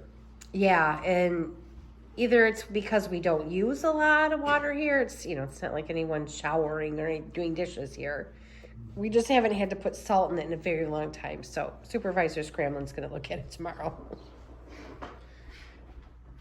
Alright, well Jeff said to continue without her, he would catch up. So, is you ready? Yep. Okay. So, meeting order of operations. So, a lot of what we're doing is making sure we're in compliance with the Open Meetings Act. That's the state requirement. It's pretty much been the same since 1976. Other than during COVID, they did make some changes, allowing for some virtual components and very limited access. I'm providing some help during that time. It talks about decisions in a public setting, quorums, it's talking about correspondence, so emails, phone calls, in person, all count when we're talking about meetings. So that doesn't mean that you all can't have a taco party and go to have a taco party together. It's just you should not be discussing business on the planning commission at the taco party. Biggest thing is you're deliberating a decision, and the goal is to have those decision-making processes and thoughts in a public setting. The applicant can hear it, the public can hear it, and everyone can respond to those different components. So that's why we always recommend that when we're processing applications, I provide my review, the applicant sometimes provides their overview presentation, you hear from the public, and then you go into your discussion. So you can ask additional questions during that time. But the reason you need to do that is because you're trying to make, again, transparent decisions, and perception is reality. And so if people feel like all these decisions are quick motions, no discussion. They feel like, well, everyone already talked about this before we even drew it up. And so it's important again, even if you've talked about it for several meetings or things of that nature, the public came and gave their opinion either at that meeting, it might have been the first one, but it's important to make sure that they feel heard. They may not agree with those opinions, but some of those things is to know if there are questions, again, see if you can talk about them in discussion time as part of that. But it's important, again, try to be above ethics on phone calls and emails. So if we send out those packets via email, you don't respond and say, yeah, we should deny that. I don't think we should do that. You'd be surprised some people's thoughts when they think it's a closed circuit, but it's not. And there's been litigation that's been successful because a PC member said, well, this is my opinion, and then somebody said, oh, well, I don't know, we'll talk about it more at the meeting. So just be careful. Sometimes when someone puts their opinion out, you think you're in like a chat group on Facebook, and that is not the case. Same thing with phone tag. So though it is not breaking an Open Meeting Act violation to say, well, Jeff's gonna call so-and-so, and then so-and-so is gonna call so-and-so, and then they're gonna report back to Jeff, so Jeff knows what 3 people are voting. It's one thing if your township administrator's calling you to say, hey, is there anything that you're concerned about? If Jeff calls you and says, hey, is there anything you're concerned about? I just wanna, get information, kind of battle it back and forth, but we recommend it's better to do that through staff. It's better to do that through Danielle. If there's things you think are missing, email Danielle, so then again, it's not between your members. She can then evaluate, is this bringing Caitlin in, is this bringing the applicant in, and then validating everybody. But again, all of those discussions, even though if we have the best of intentions, it's best to have those in a public meeting setting, even if it's historical verification. Didn't we approve something similar 3 meetings ago? You can mention to Danielle that you're like, I think we did. She can pull up the minutes and verify that, rather than it being a phone call with so-and-so and maybe you both do or do not remember properly. So clarification, working groups. So there are times where we have to spin off into a working group where you don't have a quorum, and you're not making a decision, but you're going through, say, a portion of the ordinance that you wanna try to address. So you have a working group put together, you go through, vet that out, and then we have a recommendation at the end of the day that goes to the main group here to bring that forward. That does not apply to the Open Meeting Act, correct? Right, because you just pointed out you're not making a decision. Right. So it's one thing if you're doing, again, your work group, you come with a recommendation, it then comes here and then you're making the decision. So technically, could you guys do Open Meeting Act issues with a rezoning? Yes, because you're not the final approvers of a rezoning. We don't recommend that because it's best just to be in a good habit for all of your applications. Yeah. But ultimately, it's for when you are the final decision person. Okay. That's when it is more of the legality component. Okay. And it's again, going back to that final decision. So you can still have parties, you can still meet each other at the grocery store, have lives, but again, you definitely don't wanna have a quorum when you're talking about specific issues. But if you happen to say, oh, we ought to have the agenda, worry about X, Y, Z, you can make those kind of comments, but again, try to keep those in the public setting so we can address those in the public. So I gotta wait my phone to see this one.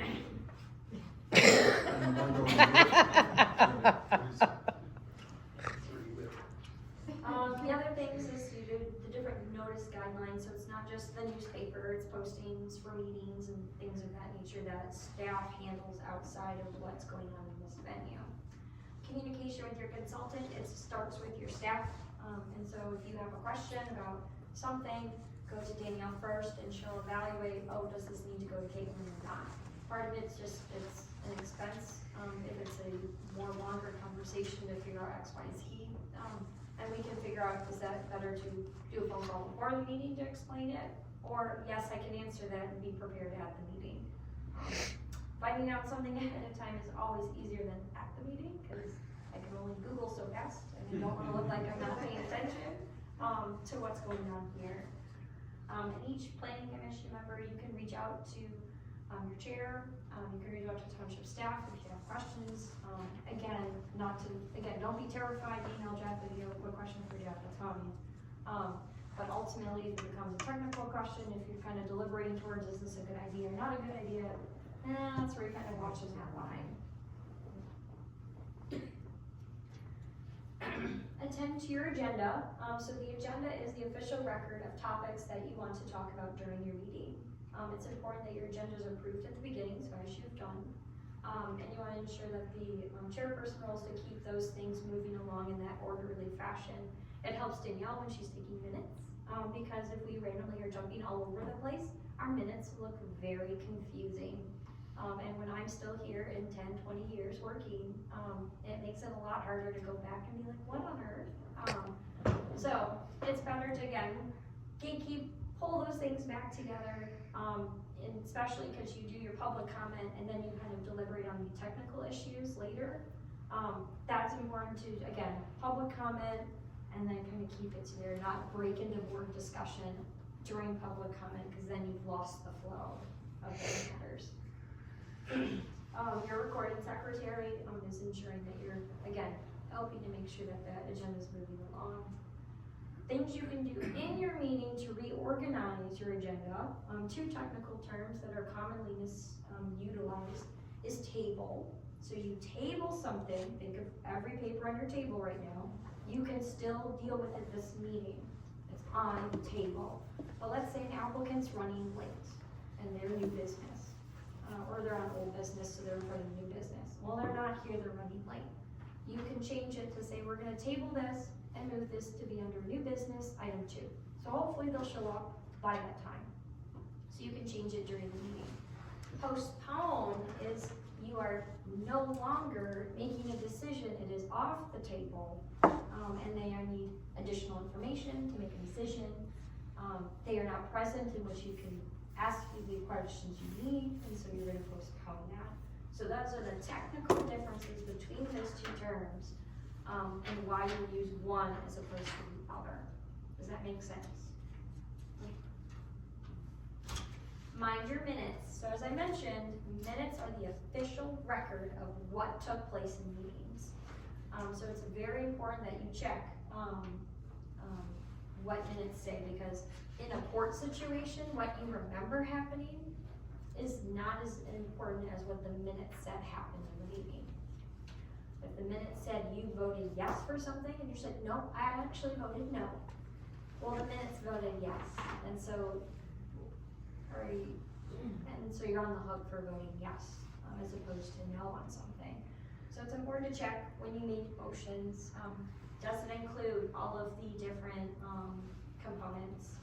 When public comments are being recorded, we do generalizations of those. We do not do verbatims. Same thing with our minutes. We do not do that. We want to make sure that it's recorded. The first, the second, what actions, and then what conditions. So it's important. Conditions, we'll mention this later, but they're as measurable as humanly possible. Because I can measure something and say, did you meet it or not? If I did a condition that's a little bit more loosey-goosey, it's harder to verify, did you meet it, and have you met it 10 years from now? It's also discouraged that you, again, use that direct quotes from somebody, because it can be misinterpreted later. So your attorney, specifically, if you say, well, I was concerned about X, Y, Z, in this context, well, it's been 5, 10, 20 years. You don't have that same context that that person might have been referring to when they said, I was worried about the screening in X area. Well, maybe they didn't say the north property line, the south property line. So it's a little bit lost. And you don't want to put a member in a very interesting position where they said, well, I was worried about X, Y, Z in this direct quote, but then they ended up voting yes. So then the attorney is going to pick up on that and say, well, why did you end up saying yes on this or saying no on this, even though you said this earlier? So generalization's better, capturing those general concepts and general flow of the meeting. That's the intention of your minutes, as opposed to verbatim court records. Your bylaws, okay. Just kind of jumping back to tabling versus postponing, is there anything inappropriate about postponing a vote? during the meeting, if you, in other words, if you kind of sense by the discussion, with the commission members that it's going a certain direction, but maybe there's just additional information or the applicant doesn't pick up on the fact like this is not going well. Is there any advice or recommendations against postponement? No, postponement is 'Cause we- appropriate for we've had that multiple different times. So sometimes postponement makes sense because you spent 2 hours listening to public comment. No good decision is made after 9:30. And so if you listen to public comment, it's 9:30, you're gonna postpone a decision for that site plan, even though everyone spent their time on it, because you don't wanna make a decision overtired, in my opinion. So some of it's timing, again, some of it's, you don't have the information. So if the applicant says, yeah, I'll make you a wonderful green belt, you'll love it. Great, put it in writing, and then we can evaluate it. Or, oh, you know, there's some trees and stuff that are already there, they block it fine. Well, we'd like a picture. Cause then we can actually evaluate, can you see the neighbor's house or not? So there are several reasons you would postpone, in which you can evaluate, does this make sense at this point in time? Does it have to be, a motion to postpone, does that have to be supported with reasons that are stated during? So we recommend that postponement is included, so we don't have sufficient to make a decision. This application needs additional pondering by the planning commission based on all the information we've just received at tonight's meeting, because there's more information than we were aware of, and we'd like to think about it a little bit more. So typically, some groups will say, and this will be on the next meeting, X. I don't really recommend that, because if you tell an applicant, yes, you'll be on next month meeting with this additional info, what happens if they don't bring it? Right, then you're stuck. So then they're here, and you're like, hi, so we still can't make a decision because you Right. still didn't provide us the stuff. Or, better, they come to the meeting and they pass it out to you. Oh, Okay, here it yeah, is. you can read that like really fast, right? Or your consultant can. Gotcha. Maybe not. Depends on the level of how many things did you fix. So I just recommend that be something administratively we gatekeep, to say, did they provide the additional information that's sufficient to then help you make that decision? Or sometimes it's more intuitive to say, well, we're gonna talk about it next month because it's 9:30, and so we're gonna talk about it next month. So, Right. but we don't usually put that formally in the motions, it's just understood. Thank you. So meeting attendance, it is very important, to, us to conduct effective business. So full participation in the board leads to the best decision making. You are all appointed because you have a different perspective that you bring here. So collectively, we are better with the 7 eyes that we have as opposed to 3 or 4. And so the inability to attend meeting, again, it does happen. And so it depends on who is the person that's supposed to be telling you. So like earlier in the meeting, Jeff kind of gets some notices of people, Danielle gets information for people. Some communities have it be the supervisor that's aware of all the forums. And so, do you know what your policy is? And who should you be telling? Oh, in terms of, Is that a rhetorical question? That's a real pop quiz for you. Who should you be calling when you can't make it? Danielle's, Yeah, what we've done. I think it's I don't know if She's it's right, hiding. but we. So it's important, I recommend it's one central person, you can do it via email or in writing, but that makes it easier for Danielle to then know, oh, I'm missing 3 people at this upcoming meeting, I'm gonna go check all 4 of them can otherwise make it, so that way they understand your attendance does matter to process it. Nothing's worse than everyone being lined up, the public hearings going on, the applicants here, and you have 3 people show up. I think that's how we currently operate. Like if somebody can't make the meeting, they normally let Reach me out know. to Danielle. Yep. Right. And so we can have that discussion, and so it's important again, that we notice that, so then we can have that forum to do conducting businesses. As I mentioned with the did I skip a slide? I did skip a Yeah. slide, sorry about that, Yes. bylaws. That's something when we revise your bylaws, we'll be talking about attendance and unexcused absences and things of that nature, but, it's to make sure that we're moving forward as a body. So, the planning commission's required to have bylaws based on the Planning and Enabling Act. The ZBA is required to have rules, which are in your zoning ordinance. Some communities still have bylaws for it, but it's more or less straightforward.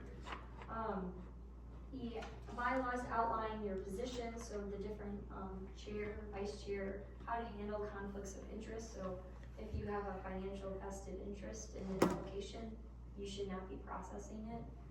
That's something that I do recommend changes to in your current process. So we'll talk about that more in depth when we're, talking about that red line.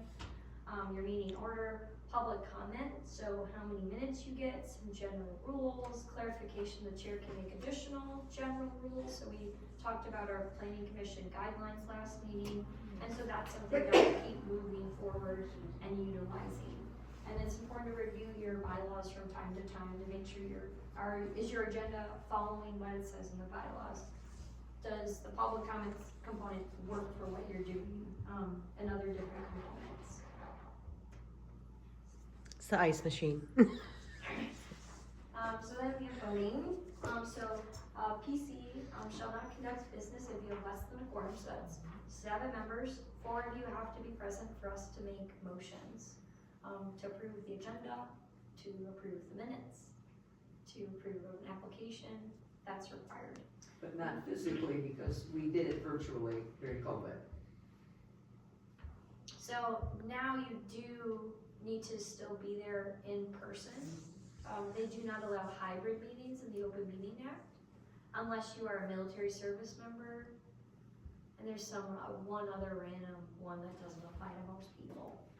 Your consultant can be present via telephone or virtual, but PC members have to physically be here. Yeah, 'cause that was only an exception just for Cause COVID.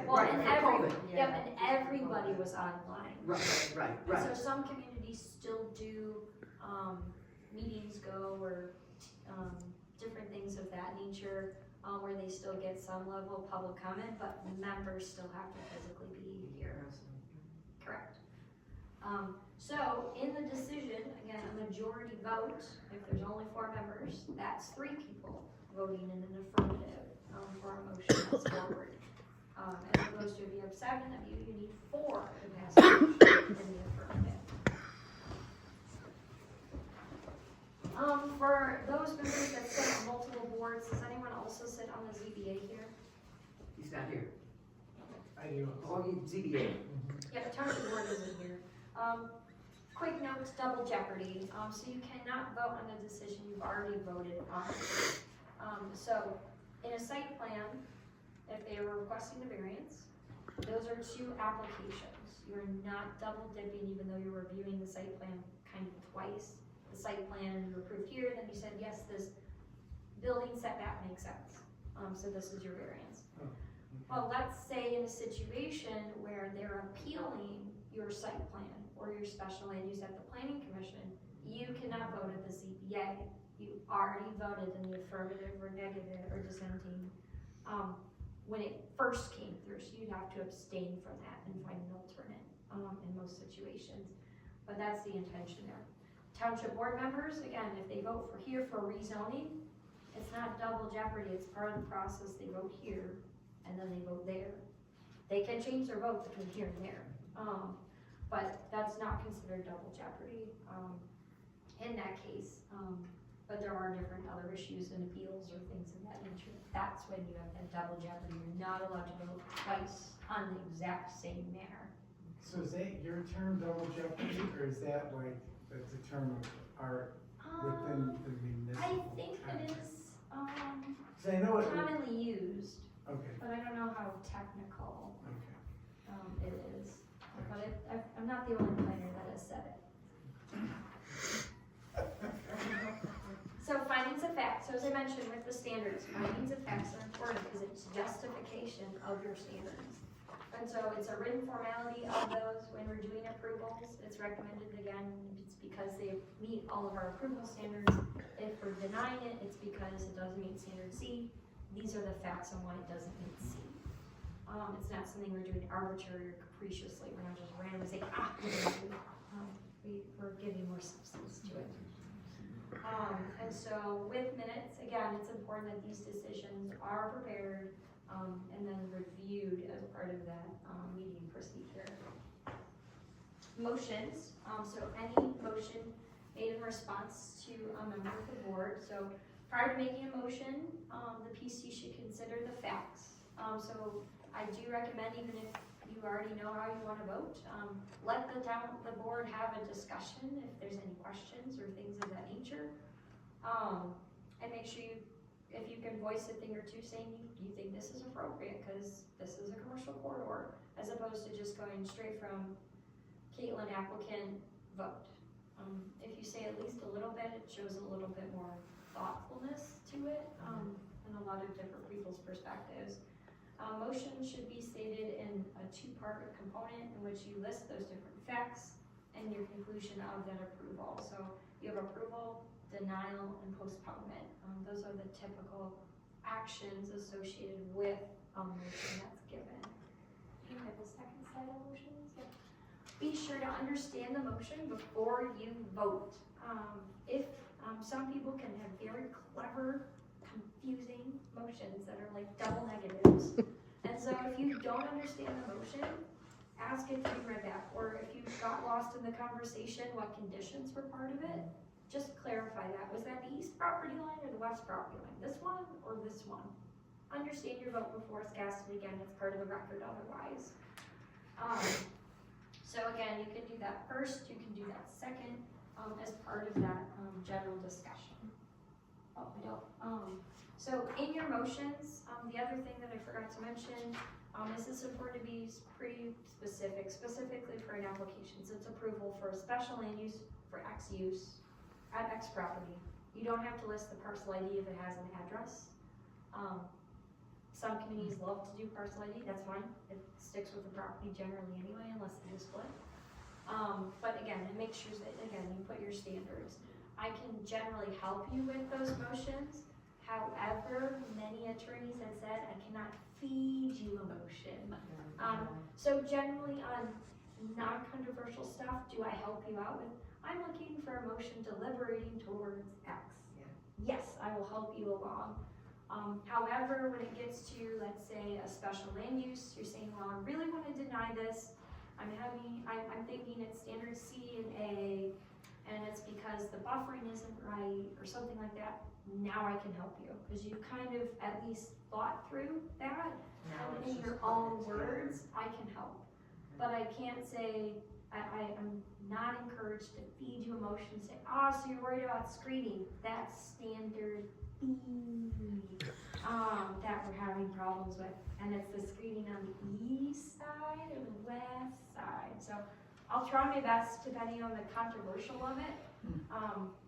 Just know I'm sticking my neck out just a little bit on the legality, but I'm pretty good at it, so I don't think they'll catch on.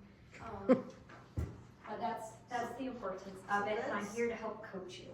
That's interesting, I never even thought about that, cause the industry I work in, when there's motions, it's always a motion to approve or a motion to postpone.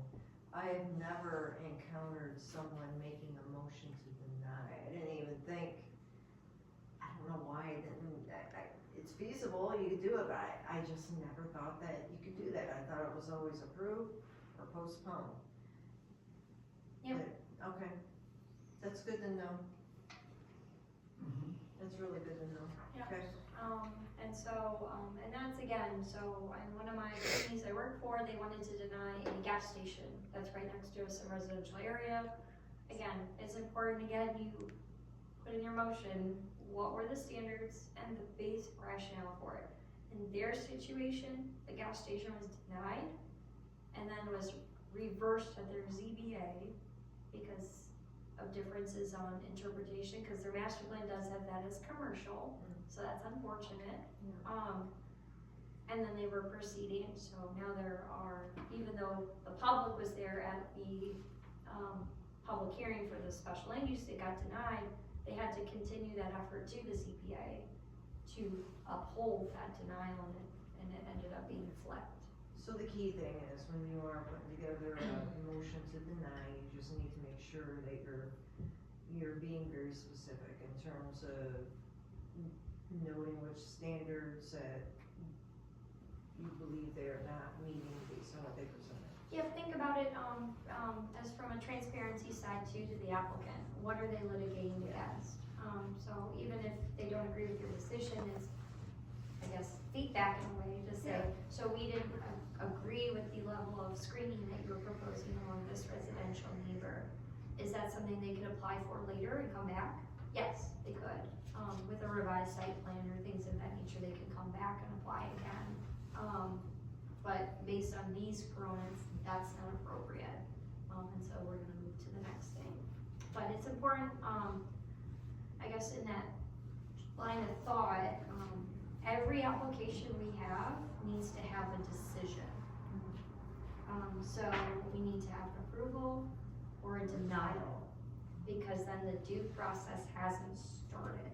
And so some communities sometimes get in the oops, where they reviewed the site plan or the special land use, the applicant was supposed to come back with something, and they didn't come back.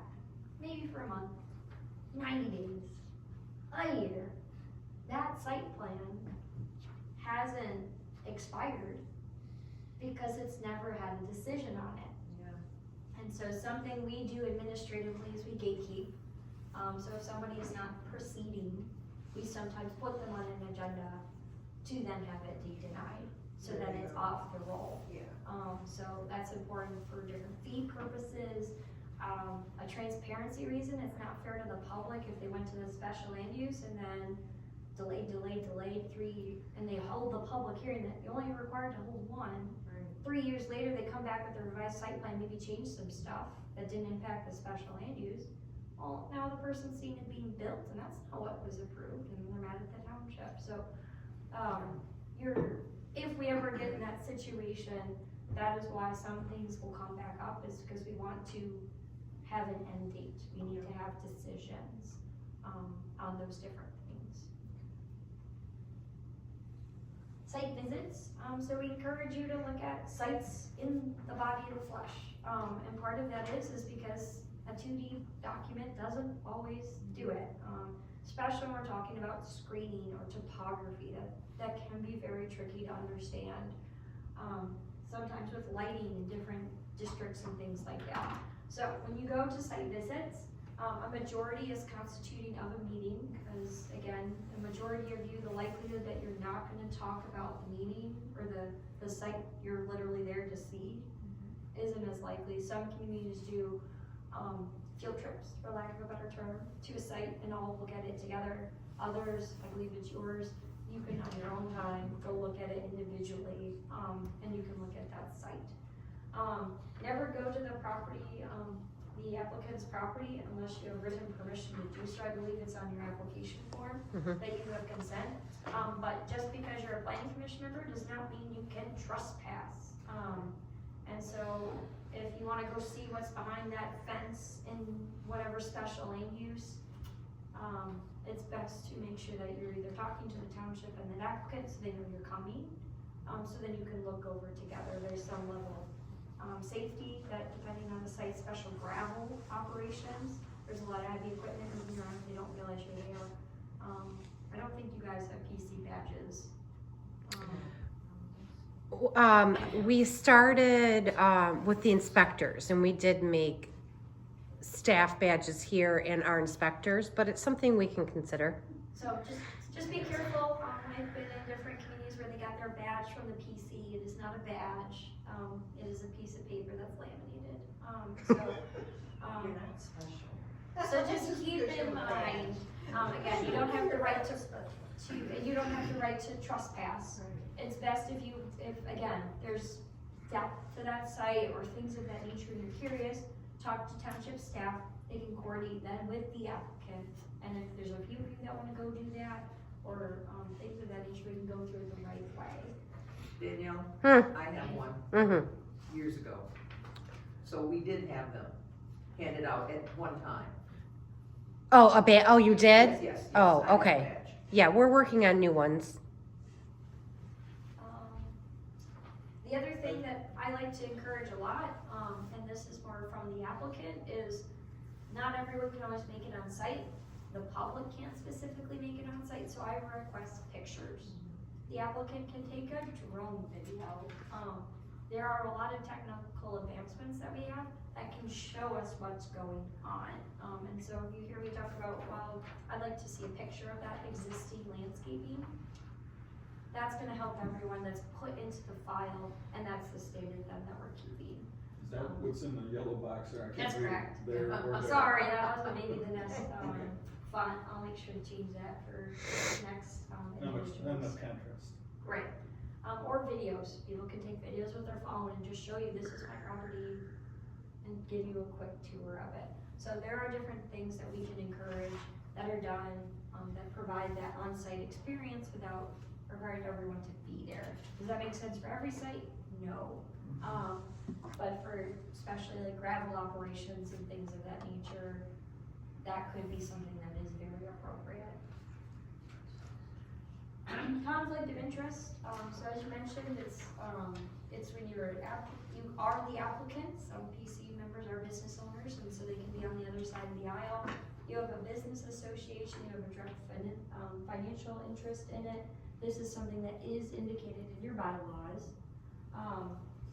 And so it's important that, again, you acknowledge when you have that perceived potential conflict of interest. It's better to be more transparent than not transparent. So yours specifically requires you to have identification of direct family members. So you list that it cannot be a spouse, a grandchild, that's the applicant, things of that nature. So just keep that in mind, bring it up. Sometimes communities talk about those within 300 feet.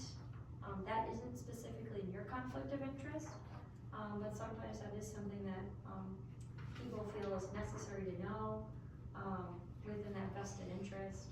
And then you have that reasonable appearance of, again, that conflict of interest during a public setting. It's best to mention that in a public setting. The one thing that I always wondered with this, and I haven't encountered this yet, but could, being that we're a small community, is what if it's your neighbor? You know what I'm saying? I don't know. So Maybe it's a you don't- preference thing. I would feel uncomfortable where I would recuse myself. Yep, and so that's something that's not mentioned in your current bylaws, and that's where I think, again, it's a personal decision, you know you. Okay. And so I would say, I would bring that up, again, as a. Just bring it up and. Yep, and you would okay. say, I don't feel comfortable with a conflict of interest, this is my neighbor. And so, I already know this person and things of that nature, I don't think it's appropriate for me to vote on it, I feel this is a conflict of interest. So you can do that. So, one of the changes we're proposing in your bylaws, is that we would do a vote of your planning commission membership, as opposed to you declaring yourself if it is or is not. Part of it being is everyone here is ethical, but we don't wanna change your bylaws all the time. I have worked in communities where the, planning commission members invites people to their business, and he walks them through the site plan, process and things of that nature. He would, sometimes, specifically, have, there's this applicant there, one of the PC members' husbands worked at that place. And so that could have been not the greatest, it wasn't where she worked, it was where her husband worked. Did that probably play into their decision? Maybe. And so it's just better to declare it, we're gonna decide amongst ourselves if it works, you abstain then. What's really important is when you are determined to have that conflict of interest, you're not part of the discussion, and you're not influencing the discussion, and you're not voting. So there is case law, associated with that, where, this was a mining operation, the person recused themselves, they went to the back of the room, and then they started directing the vice chair with their head nodding. Ooh. Yes, no, that's not okay, and they just had the camera pointed in the back of the room, watching him influencing that meeting, and that decision was invalidated. So it's important, if it is a passionate enough issue for you, it's okay to say, I'm gonna leave the table. And if you wanna walk outside, go to your car, whatever the case is, you can be brought back in once that item is finished. But that is options associated with it. When it is too much going on, you can leave that room. Yeah, that was the other question I was gonna ask, is how does that work? If you do need to recuse yourself, you leave the premises or leave the room and then Most someone contacts most you to topics, come you back can in? probably continue to sit at the diocese. You can sit with your PC members, you just, again, you don't pipe in. Yeah. You just kind of do your own thing. Okay. But again, if it's a passionate issue, you know that this is not something I'm gonna be able to keep a straight face about, Right, then it's best to leave. okay. And sometimes it's just sitting right over there, But you should let Danielle know beforehand, That's cause you may not right. have a quorum. Yeah. depending on what's going on, yes. And some communities, they like to get legal opinions from their attorney, and blah, blah, blah. I don't think I've ever hit that situation where they needed that. But again, and the township knows that we can talk about it before we get to the PC meeting. Yeah. Ex parte contact, so kind of related to the Open Meeting Act, but this is direct or indirect communications with those pending an issue coming forward to the board. This could be an applicant, this could be a neighbor that is received the notice, that is upset about whatever case is on the agenda. And so it's important, again, that due process is happening in the public realm. They're able to hear firsthand what so-and-so said, and the applicant can respond, the public can respond, and the board as a whole can hear what's going on. What would be indirect communication? So indirect communication, sometimes hearsay. So so-and-so knows your neighbor, don't talk to you. So it can be like a three-way remove, so that's not direct communication. So that'd be a third party. Right, so you can have your so-and-so's cousin and your neighbor talk to you and said, so my cousin, great. And that's something that, when you're in this, situation, it's best to encourage them to, either in writing, if you can't make a meeting, or come to the meeting. So again, we want you to live your lives at the grocery store, or the greenhouse, or wherever. People sometimes talk business or wanna understand the process better, so you can explain the process. It's best not to deliberate towards your decision on agree or don't agree, or is this screening enough or not enough? Go talk to Danielle at the township if you wanna see the site plan, that might help, but come to the meeting, can't come to the meeting, provide your concerns in writing and look at it as a whole, is the encouragement. So the more the person is involved in that final decision, the more concerned that might be.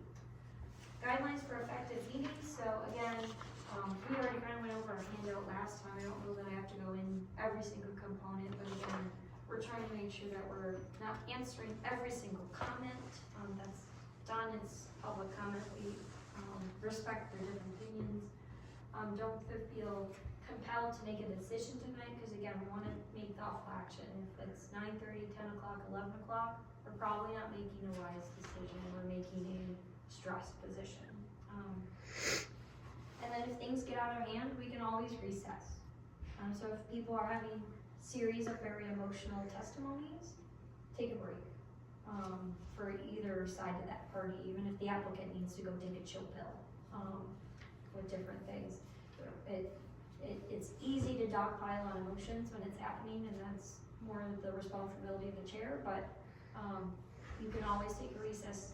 5 minutes sometimes does a world of good to just let people take a minute, either the applicant, the public, yourselves as board members, just to regroup and start over in a constructive manner.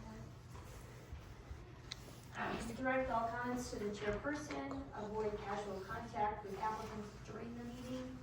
So sometimes, and again, this is public perception is reality. If we're saying, oh yeah, we talked about it at lunch with the applicant. Even if it is an innocent comment or whatever the case is, it's best to again try to be more formal, with those different commentary. And then after the meeting, we can talk about golf or whatever the case is, in that component. Again, timing of the different components, for the public. Caitlin, I'm sorry, Dan has a question. Oh, yes. The direct all comments to the chairperson, is that chair is the only person allowed to address the public at the meeting. Well, and even, sometimes, amongst the board itself, it helps, one, to make sure we're not having 3 different conversations happening at one time. If we ensure that, again, we're trying to take minutes of what's being talked about, and so having sidebars can be very difficult to say, oh, so-and-so had a valid question, and we didn't hear it because so-and-so. So that's why sometimes acknowledging the chair to say, so I'm concerned about X, Y, Z. You can still look at the applicant, but acknowledge the chair that you're gonna have that discussion, or just to keep the meeting flowing. Does that help? Let's translate like The chair's if gonna I, facilitate everything, is that what you're saying? That's correct. if you have a question for clarification from what somebody said. then Yep, so I you should- just acknowledge the chair. Okay, I would like to ask the applicant directly about the Okay. screening or something, and then you'll say, yeah, go ahead, and then you can, again, talk to the public, talk to the applicant, talk to me. But it's trying to make sure that the chair is able to keep order of the meeting, and so you wanna clue him in and acknowledge, yes, it's my turn to speak. And again, encouraging everyone that wants a chance to speak, that they have the opportunity to speak from the public. Handling angry people, so it's understanding that not everyone sees it from the same way. One of the most unfortunate parts is that sometimes it's just a process, and it's a very not simplistic process, the planning process that it can be, and there's due process and legalities. And so most people aren't comfortable public speaking, so then have some grace for when you can give in. Sometimes people, getting upset and things of that nature. Again, if you have too many upset people in a row, take a recess, or things of that nature. So try to give grace when you can, because most people are uncomfortable speaking in a public setting. Recognize there are differences between different agreements. So sometimes, again, our chair's done it before, where you just say, yep, so there's some frustration about X, Y, Z, and you just kind of recap, and then you acknowledge you've heard that feedback, and we'll move to the next thing. Hindering behavior, so interrupting, showing disrespect, entrapment type questions, pushing the situation, accusing, smirking, so again, keeping your poker face, sometimes as best you can, taking off topic, talking off topic, not giving feedback, defensiveness, those aren't necessarily helpful, either to an applicant, or to a member of the public, as validating as sometimes that may be. With those, in the profession, we sometimes have our own ways of doing backhanded, get your crap together type commentary. So just try to be as respectful as we can, and making sure we're trying to listen intently, paraphrasing, do I understand that you're trying to tell me X? Asking for clarification, trying to do very calming, again, body language, showing an openness or at least attentiveness to what's being said, providing that feedback, and again, acknowledging you understood the other person's view, even if you maybe don't agree with it.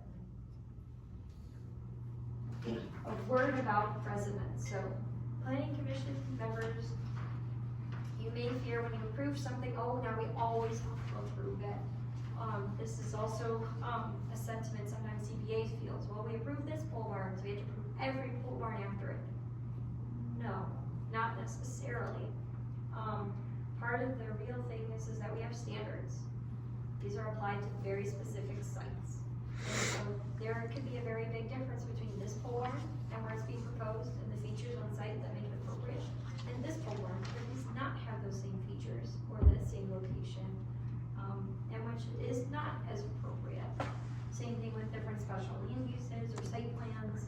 I will say about site plans is if they do meet all of those requirements, then we should be approving it because they met all of the requirements. To avoid precedents, it's again, that's why we have fact finding, that's why we have standards, in which we're setting ourselves up for success, because these are the reasons we did not, these are the reasons we did. And that, again, we're using those facts as not arbitrary when we're setting that precedent. So the more detailed it is to say, you know, let's do all these things because there's a wetland on site, there's these other components. It's easy to kind of clarify that. And so how we do the fact finding in those cheat sheets, that can help you even justify an approval as opposed to one that you did as a denial. And we did it. Thank you. Questions? I have one question. Great. Thank you. Thank you. You did a beautiful job. I appreciate it. You know, Caitlin, thank you very much. Very comprehensive, very helpful. We can keep the materials, so much appreciated. Does anyone, can I ask members who It's your came meeting. tonight? I mean, obviously you guys are seeing that we are trying to improve and educate and kind of continually learn and, I don't know, refine our knowledge base as we go forward. But any thoughts or questions that you might have for township planner based on our materials? Just, I apologize for my Marsh Simpson's sister smoker voice, but dealing with bronchitis and pneumonia recovery. I think this is awesome just to, as a member of the public, who I can promise you is going to be very involved from now on moving forward. Sure. I now understand way better Yeah. what you guys are doing and what you're able to do and how this works, as opposed to when I first walked in here and really was like, okay, I'm gonna chew your head off. Right. You know, now I know because I understand where your control lies. So I appreciate, as a member of the public, even being able to be part of this. I appreciate that education, even though I'm not part of this. I now know it helps me more effectively communicate or even talk to the public or even rally the troops as to, hey, we're not gonna be mad at them for this because they have no control over this. So I appreciate that. No, Christine, I think in this instance, on both sides of the equation here, knowledge is truly power. Like, it helps you, it helps us, and it's, it serves multiple beneficial purposes. Yes, I ma'am? have a technical question or administrative question. You said that there is a publication where your decisions or questions to the public appear, a newspaper or? Well, I think just beyond the meeting minutes, is that what you're referring to? How the meetings are reflected in the minutes that are taken? and Well, approved? that's the next question. Maybe it will. What was the first question? I keep looking on the website and looking for minutes. If you only approve the minutes of January in February, when will it appear on the website? Tomorrow. This was approved today and I'll put it on tomorrow. So it's always a month later? Yep. Okay, that's what I wanted to know. Thank you, Danielle. Yes, sir? Thank you. You're I welcome. can appreciate what you guys are trying to do, and I think you're doing a good job at it. Putting in your hard work and time and effort.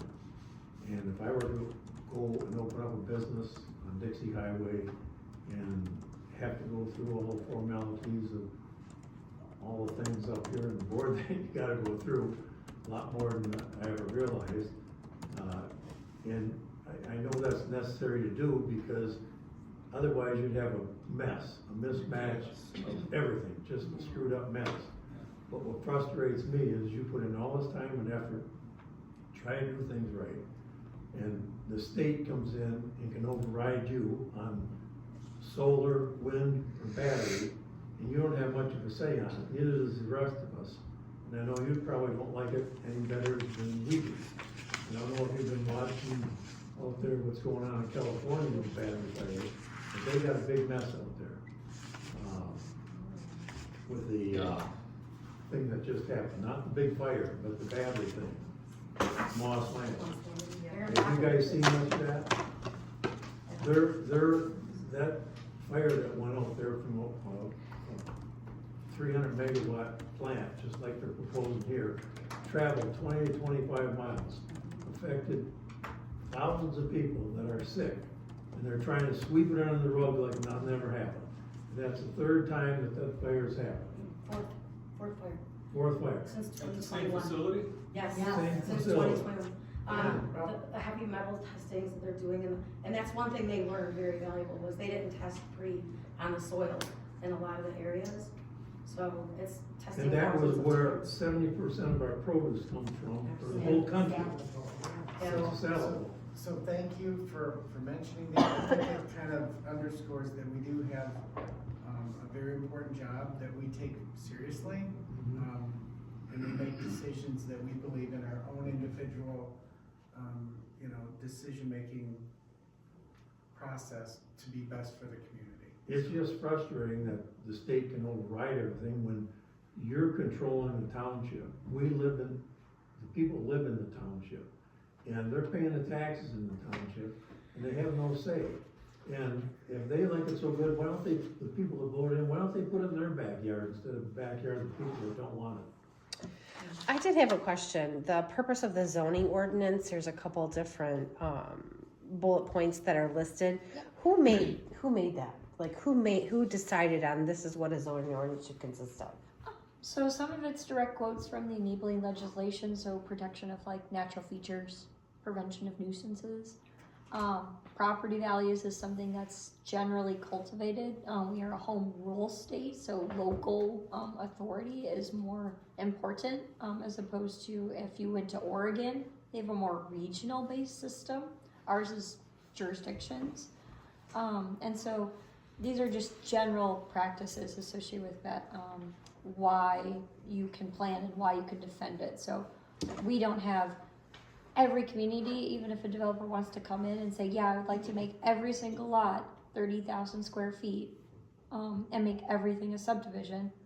The answer is no, that's overcrowding for our character of our community because it's not consistent with our master plan. So in this, what's stopping us, Bess, perfect example, for saying that nothing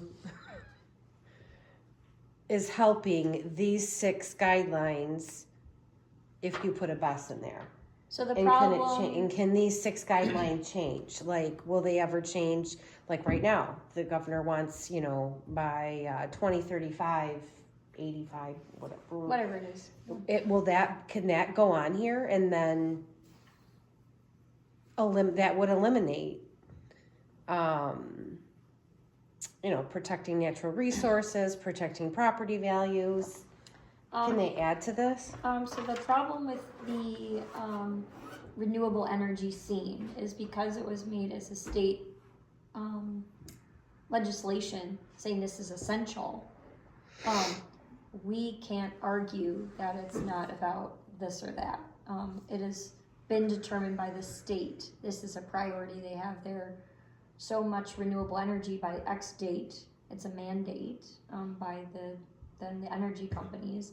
And then they pass this legislation taking another local control of what those requirements are. And so until they change the legislation, we will not be able to say this is not essential because the government in that act said this is an essential use. It is needed in our community. And now we have a problem. However, with Bass, if there are areas within our approval standards that they're not meeting, that gives us every right to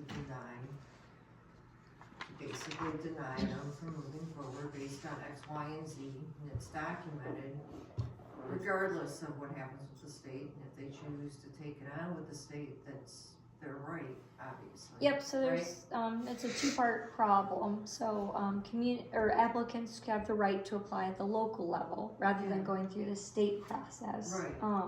And so we can evaluate that based on its own merits. The only problem is that, let's say they went through our process and we denied, is that, I'm gonna go through the state now. Yeah.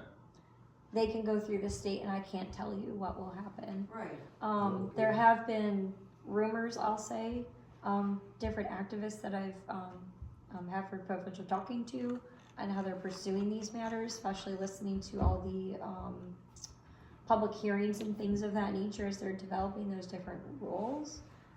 The state has said, I don't know that it's in writing or any validity, but they don't plan on forcing this, quote unquote. But again, I don't know that how much faith I have in that. So luckily, with Gaylord, they were gonna tear down a portion of the state forest to put in one. Yeah, That got enough wind that they, oh, never mind. we're not gonna do that. So maybe that is some faith, maybe, that again, I don't know very many businesses that like being torn through and through on these types of developments. There has to be a certain level of public will for those. So like the city of Lapeer, when that solar facility went in, unfortunate for them, a lot of the southern residents are in the township. Yeah. They're not in the city. Yeah. And that's where the solar installation is. But they did still take their feedback, even though they were township residents, and things of that nature. But again, you have to have some level of political will to do those things, because DTE doesn't want to be hated by the entirety of Groveland Township. Same thing with certain companies. They have better things to do. They'll find a better spot. Yeah. And so sometimes, but again, that's something, it depends on the applicant. Some, I guess I would say the most aggressive people in the industry are usually gas stations and telecommunication towers. They know their stuff and they'll sue you. They're not worried about it. And so you have to mind your P's and Q's a little bit more finely, because they will litigate, and depending on what you did, they will sue you. I don't know enough has come to light on these solar projects, but I would say generally speaking, they do want some level of local support with what's going on to implement, because they don't want to be in the readers. But the state's made it essential that these are uses that must be there, and so we're kind of stuck. This I may, just wondered if anyone have any insight on the possible rescinding of the green energy stuff by the Trump administration, if that's gonna have an effect on the state. Not Trump. Would I think sometimes the incentive programs for no, it. the rescinding. No, but, the freeze of the green energy money, the billions of Correct. So dollars. there is some of the funding. Again, that's what makes these more viable projects. But again, if the state's already said you need this percent, DTE needs this percentage of their energy to be green, that's a state problem. The state's still gonna push it. But DTE. federal overrides state. Well, that's just a money source. That's a money. But That's just a yeah, money that's thing. money, yeah. So it's not But the if they same don't- level of mandate. Okay. So We have to our make- state. We have to change the makeup of the legislature. Well, the goalpost always moves. Yep. So if they don't indirectly, if they are cut funding, and that basically postpones things, it does delay things, so the goalposts move. So, Okay, so it could be fun. yeah, it's not that the feds can force the states to do something, but if there's a funding cut that impacts, let's say, that goal, then you could very well, there could be a postponement or a delay, so now the goalposts kind They of just froze shut down. 21 billion. I know, I know. okay, well, I guess with reference to tonight's agenda, open discussion was the last item, I think, for tonight. Thank you. Yes. I'd like to make a comment. We have in our rules that if you apply for something, like to put a trailer to build a house, a resident who lived here over 30 years, the house burnt down. They went and lived somewhere else. They had a theft problem. They came to us for a trailer to be put on the property. The house wasn't done in a year. That person had to come back to us to get approval to keep the trailer. And we knew these people were building, but it's wonderful that we do have that restraint. You have a year to live in a trailer, to build your house. If you don't, you have to come back. Our rules are very, very good. I taught all their kids in calculus, so I know that people were very good. But they had to come back for a renewal, which is wonderful. And that's written into the ordinance? Yes, yes, absolutely. It's beautiful. Thank you. Okay.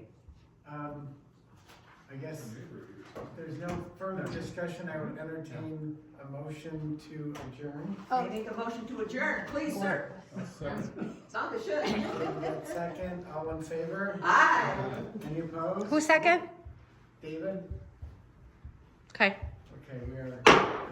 On Peter's name. So on